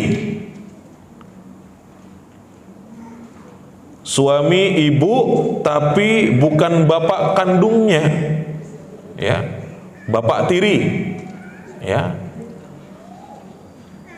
Misalnya ibu kita menjanda, ya, kemudian ibu kita menikah dengan laki-laki yang bukan bapak kandung kita, berarti dia bapak tiri kita, maka itu termasuk mahram, ya, bapak tiri kita, ya, bapak tiri kita, itu adalah mahram. Kemudian yang 5, menantu laki-laki. Kita punya anak perempuan nikah, ya, suaminya menantu kita, dia adalah mahram kita. Jadi ada 5 juga, ya, ada 5 mahram karena sebab pernikahan. Ya, kurang lebih inilah pembahasan kita di pertemuan ini.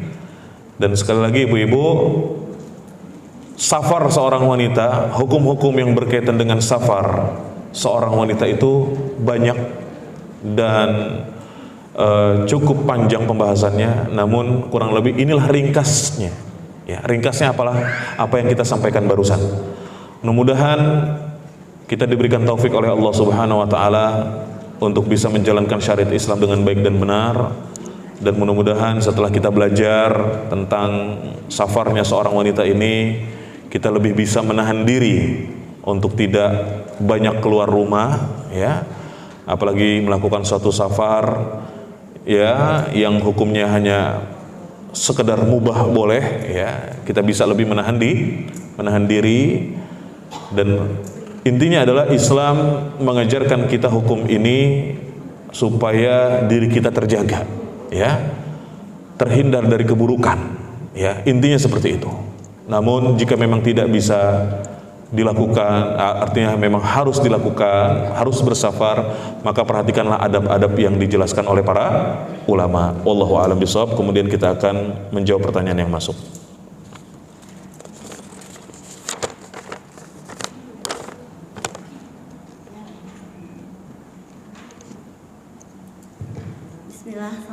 Sebentar, saya pertanyaan ini dulu ya, ibu-ibu. Saya jawab ini. Saya mau menyampaikan ke Ustadz. Iya. Jadi pertama, kami dari panitia MT Anissa dan Rozak menyampaikan dan mengucapkan jazakumullahu khairan atas ilmu yang telah disampaikan. Iya. Semoga menjadi amal jariah. Amin. Kami dari panitia menyediakan hadiah Ustadz. Jadi mohon izin satu soal saja dari Ustadz. Baik. Maaf sebagai evaluasi. Baik. Dan sebenarnya ada 4 hadiah, tapi kami bagi 2 saja. Gimana, Bu? Sebenarnya ada 4 hadiah, tapi kan karena waktunya iya nih. Jadi 1 hadiah untuk penanya pertama, ya, tadi udah dikoordinir sama Teh Mita. 1 hadiah lagi untuk yang bisa menjawab pertanyaan. Baik. Ustaz. Satu untuk pertanyaan pertama. Saya pilih. Ustaz silahkan menyampaikan pertanyaan 1 soal saja. Terserah siapa saja yang. Baik, 1 pertanyaan. Ya, sebelum saya jawab berarti ya pertanyaannya, ya. Gimana? Maksudnya boleh.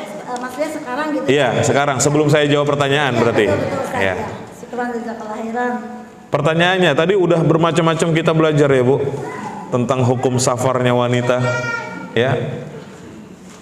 Sebelumnya saya minta tutup buku dulu. Iya dong, namanya jawab pertanyaan. Siap-siap ya. Iya.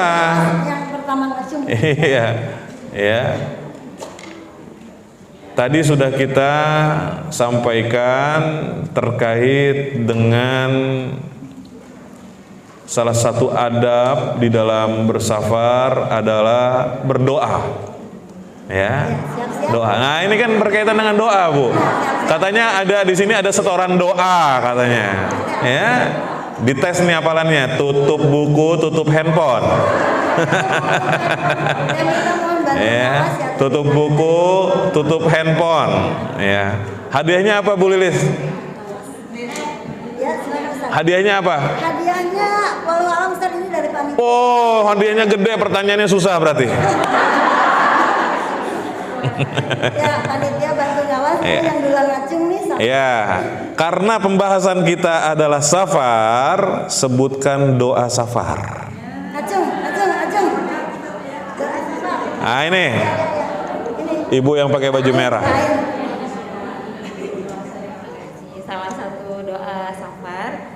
salah satunya doa keluar rumah.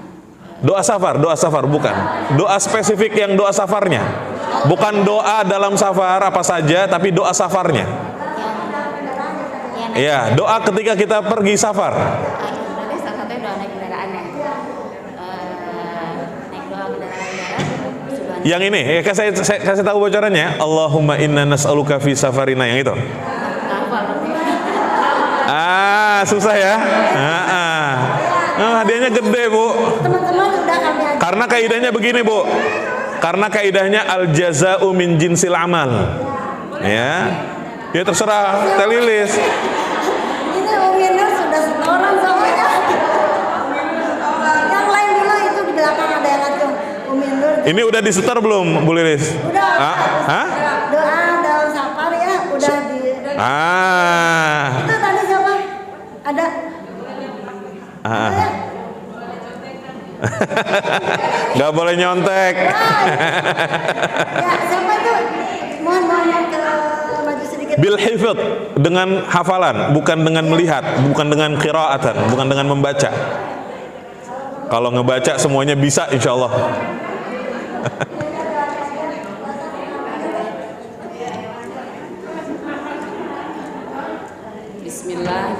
Bismillah, Allahu Akbar, subhanalladzi shahara lana hadza wa ma kunna lahu muqrinin wa inna ila rabbina lamunqalibun. Allahumma inna nas'aluka fi safarina hadzal birra al-taqwa wa minal amali ma tarda. Allahumma hawin alaina safarana hadza wa ti anna bu'da. Allahumma anta shahibu fi safari wal khalifatu fil ahli. Allahumma inni a'udzubika min wasai safari wa kabati maghdori wa su'il munqalabi fil mali wal ahli. Iya, Masya Allah. Barakallahu fiki. Kepada ibu yang menjawab, jangan tepuk tangan, Bu. Ya, tapi catatan dari saya diperbaiki lagi. Ya, masih ada salah-salahnya, tapi alhamdulillah bisa ya dengan lancar menjawab pertanyaan kita. Ya. Baik. Saya akan mulai menjawab pertanyaan yang masuk melalui kertas ya, Ibu-ibu. Pertanyaan yang pertama, bagaimana hukumnya apabila kita sudah tahu ilmunya tetapi kita masih suka melanggar, tidak mengamalkan? Semisal ilmu tentang keluar rumah yang dibahas tadi. Dan apabila jika wanita keluar kota karena mendesak tapi tidak dapat izin dari suami, bagaimana hukumnya? Mudah-mudahan ibu yang bertanya mendapatkan taufik dari Allah, ya, petunjuk dari Allah untuk memperbaiki diri setiap hari. Karena dengan ibu bertanya seperti ini, mudah-mudahan ini adalah merupakan tanda ibu mau menjadi orang yang lebih baik, ya. Karena ibu sudah menanyakan tentang apa yang ibu alami, ya, kesalahan yang ibu hadapi. Mudah-mudahan ini pertanda Allah menginginkan kebaikan buat ibu. Dan mudah-mudahan kita semua yang hadir juga demikian, ya, mendapatkan petunjuk dari Allah untuk memperbaiki diri setiap hari. Namanya manusia itu nggak pernah luput dari salah, Bu, ya. Manusia itu tempatnya salah dan dosa. Kullu bani Adam khata wa khairul khata'in at-tawwabun. Setiap anak Adam itu melakukan salah, dosa. Tapi kata Rasul, sebaik-baik mereka adalah yang mau bertaubat. Mudah-mudahan dengan ibu bertanya seperti ini adalah merupakan niatan dari ibu mau bertaubat kepada Allah. Adapun terkait dengan jawaban dari pertanyaan yang ibu sampaikan, kalau kita mau jujur, Bu, orang yang sudah berilmu tapi masih suka melanggar, maka ini disebut kategori orang-orang fasik. Ya. Mereka, orang-orang fasik adalah orang-orang yang berilmu tapi tidak mengamalkan ilmunya. Ya. Orang-orang yang sudah tahu hukum halal haram tapi masih suka dilanggar. Yang halal ditinggalin, yang haram dikerjain. Ya. Mudah-mudahan ibu mendapatkan taufik dari Allah untuk bertaubat kepada Allah Subhanahu wa taala. Ya. Dengan apa yang kita sampaikan tadi terkait dengan hukum-hukum safar seorang wanita yang bersumber dari Al-Quran dan Sunnah, mudah-mudahan ibu bisa amalkan, ya. Setelah ini ibu bisa mengamalkan itu. Kita berdoa seperti itu. Adapun untuk menjawab pertanyaan tadi, bolehkah seorang wanita keluar kota karena mendesak? Mendesak ini bukan suatu hajat, ya. Mendesak ini bukan suatu keperluan, ya. Lebih mendesak ibu ditemani dengan mahram daripada mendesak karena suatu keperluan, ya. Itu lebih mendesak lagi, ya. Lebih penting lagi, ya. Kenapa? Karena itu aturannya. Aturan mainnya adalah ibu kalau mau safar harus ditemani mahram, ya. Kalau mau keluar kota, ya harus ditemani mahram. Apalagi ditambah suami tidak mengizinkan, ya, ditambah berat lagi. Maka sebaiknya ibu tidak melakukan safar keluar kota tanpa ditemani mahram dan tanpa izin dari suami. Ya, wallahu a'lam bishawab. Ustaz menambahkan, bagi yang punya dilema seperti itu Ustaz, jadi seorang istri yang suaminya udah meninggal, anaknya kedua-duanya perempuan, anaknya pergi sekolah jauh, nah gimana tuh Ustaz? Anaknya Sekolah misalnya pondok gitu di luar daerah. lebih baik ibu nyari mahram buat anak tersebut yang bisa mengantarkan. Misalnya adik laki-laki ibu, ya, atau kakak laki-laki ibu, atau kakak adik laki-laki dari suami, ya. Daripada ibu harus mengantar, ya, putrinya keluar kota, jaraknya safar tanpa ditemani mahram, ya. Apalagi ditambah anak ibu yang wanita tersebut berarti juga pergi tanpa mahram, ya. Dosa buat ibu, dosa juga buat anak ibu. Maka lebih baik cari solusinya seperti itu, ya. Kalau ternyata nggak ada yang bisa nganterin, ya udah, nggak usah sekolah jauh-jauh, sekolah yang dekat aja, ya. Sekolah yang dekat-dekat saja. Wallahu a'lam bishawab, seperti itu.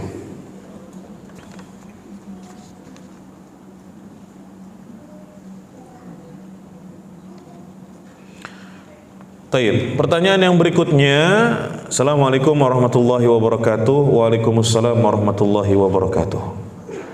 Bagaimana seorang wanita yang bekerja melewati batas daerah, contoh rumahnya di Cilengsi tapi kerjanya di Jakarta Pusat? Alasannya bekerja karena kebutuhan ekonomi. Yang pertama berkaitan dengan hukum seorang wanita bekerja, ya. Ketika seorang wanita dihadapi keadaan yang sulit sehingga mengharuskan dia bekerja, maka dia boleh bekerja dengan memenuhi syarat, ya. Yang pertama, atas seizin suami, ya. Yang kedua, sudah menyelesaikan urusan rumahnya terlebih dahulu, ya. Yang ketiga, pekerjaannya sesuai dengan tabiatnya sebagai wanita. Yang keempat, tidak boleh bercampur baur di tempat kerjanya antara wanita dengan laki-laki. Yang kelima, tidak boleh ada kemungkaran-kemungkaran yang terjadi di tempat kerjanya, ya. Ini syarat-syarat yang disebutkan oleh para ulama. Jika syarat-syarat ini tidak terpenuhi, maka wanita tidak boleh bekerja. Karena wanita itu tidak punya kewajiban untuk mencari nafkah. Wanita itu ya memiliki hak untuk menerima nafkah, bukan untuk mencari nafkah. Tapi sekali lagi, jika memang dihadapi dengan keadaan yang sulit sehingga wanita tersebut harus bekerja, maka perhatikan syarat-syarat ini, ya. Perhatikan syarat-syarat ini. Solusinya bagaimana? Solusinya mendingan ibu melakukan suatu usaha, ya, dagang, ya, bikin kue, jualan, atau jahit, ya, bikin pakaian dan yang lain semacamnya.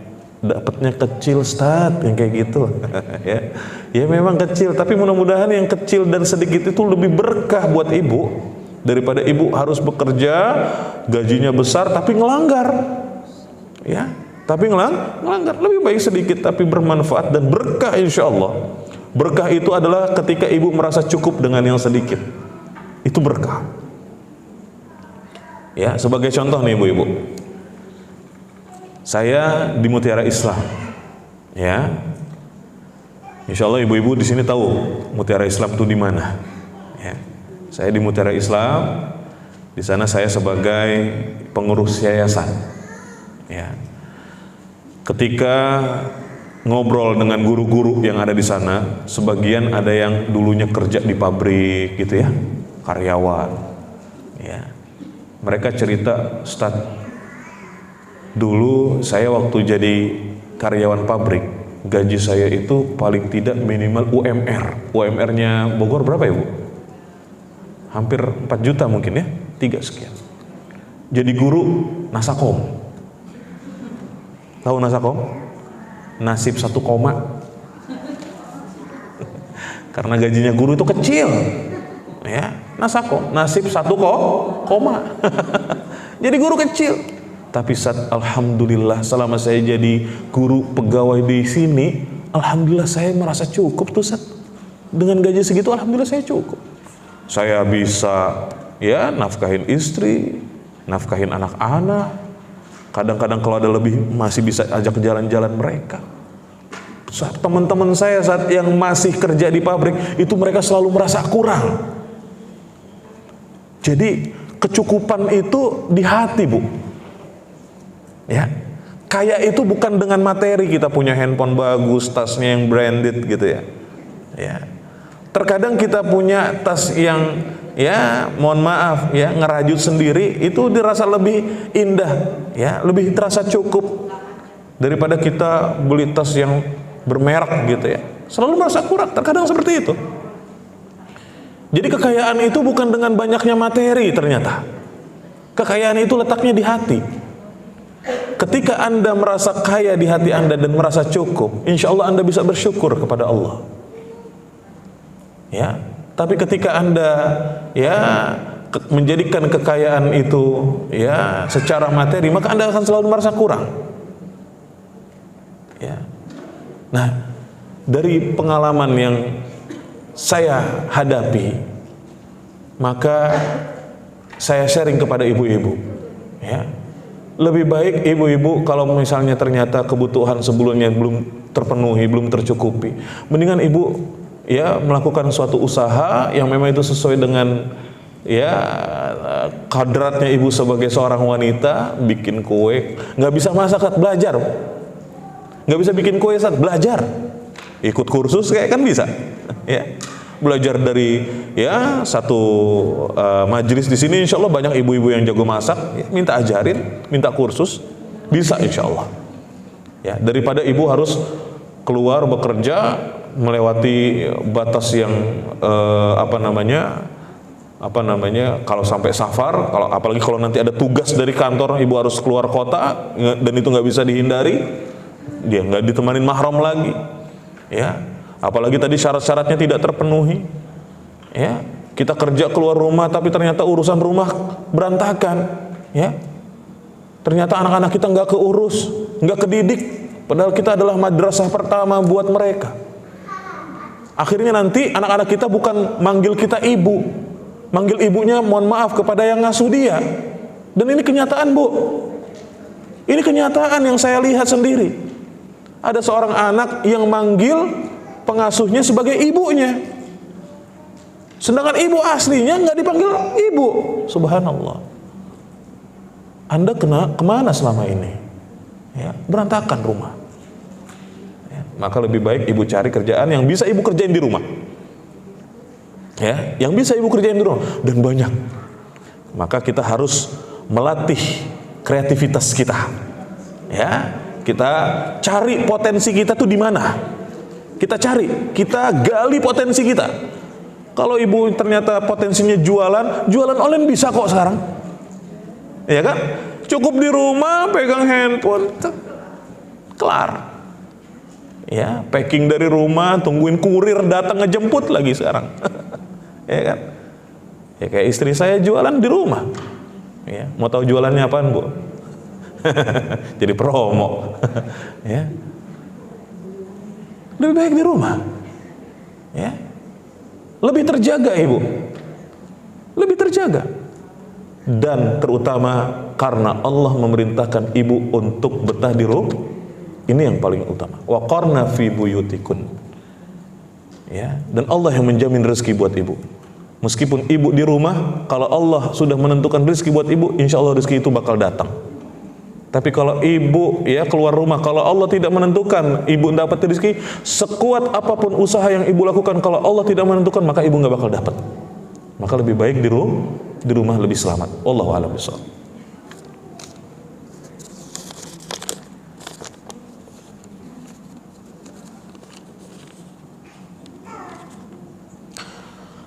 Bagaimana kalau anak-anak putri kita yang sedang kuliah atau sekolah mengadakan studi banding atau KKN ke daerah-daerah tanpa didampingi mahramnya? Nah, ini dia tadi jawabannya. Ya, lebih baik gak usah ikut daripada ngelanggar. Ya, lebih baik dapat nilai jelek daripada ngelanggar aturan. Ya, lebih baik seperti itu. Dan kalau sudah terlanjur misalnya kuliah dan ditentukan harus KKN di suatu daerah, maka ibu harus menyiapkan mahram buat dia. Jika ibu membiarkan dia pergi melangsungkan KKN, ya, kuliah kerja nyata kan KKN itu, maka ibu bisa berdosa. Ya, harus menyiapkan mahram. Ya, karena sudah menjadi resiko. Kenapa demikian? Karena ibu sudah mengatakan tadi, sudah terlanjur Ustaz. Ya, karena ibu mengatakan tadi apa? Sudah terlanjur Ustaz, anak saya udah kuliah dan sebentar lagi harus KKN. Kalau nggak KKN, bisa jadi kuliahnya nggak lulus. Sudah terlanjur Ustaz, dari pertamanya udah begitu. Ya, ibu tanggung resiko itu dengan menyiapkan mahram buat dia. Jika ibu ternyata nggak bisa menyiapkan mahram dan ibu ternyata nggak siap untuk menyiapkan mahram dan membiarkan anak perempuan ibu KKN di luar daerah tanpa ditemani mahram, maka ibu bisa menanggung dosanya. Ya, orang tua bisa menanggung dosa anaknya. Ya, wallahu a'lam bishawab. Sepertinya udah terlampau jauh nih, Bu Lilis. Ya, saya juga mohon maaf ibu-ibu, mungkin karena hari Kamis besok insya Allah mau safar umroh, ya, ibu saya juga mau siap-siap juga. Mungkin tidak semua pertanyaan yang masuk bisa dijawab di hari ini, dan insya Allah mudah-mudahan kalau sempat nanti saya jawab melalui tulisan aja ya. Nanti saya sebutkan pertanyaannya dan insya Allah nanti saya kasih jawaban. Saya kirim ke panitia kajian insya Allah. Ya. Mudah-mudahan apa yang singkat ini bermanfaat buat kita, dan kita berdoa kepada Allah semoga Allah menambahkan kepada kita ilmu yang bermanfaat dan amal soleh, dan semoga Allah menerima seluruh usaha kita, kebaikan kita, dan dibalas dengan pahala yang berlipat ganda. Semoga Allah Subhanahu wa taala menyelamatkan kita dari segala keburukan dan memasukkan kita ke dalam surganya, dan juga menjauhkan kita dari api neraka. Amin ya rabbal alamin. Apa yang benar dari Allah, kesalahan dari saya. Nas'alullah salamata wal afiyah. Wa sallallahu wa sallam wa barak ala nabiyina Muhammadin wa ala alihi wa sahbihi wa sallam. Kita akhiri perjumpaan kita ini dengan membaca doa kafaratul majlis. Subhanakallahumma wa bihamdika asyhadu an la ilaha illa anta astaghfiruka wa atubu ilaik. Wassalamualaikum warahmatullahi wabarakatuh.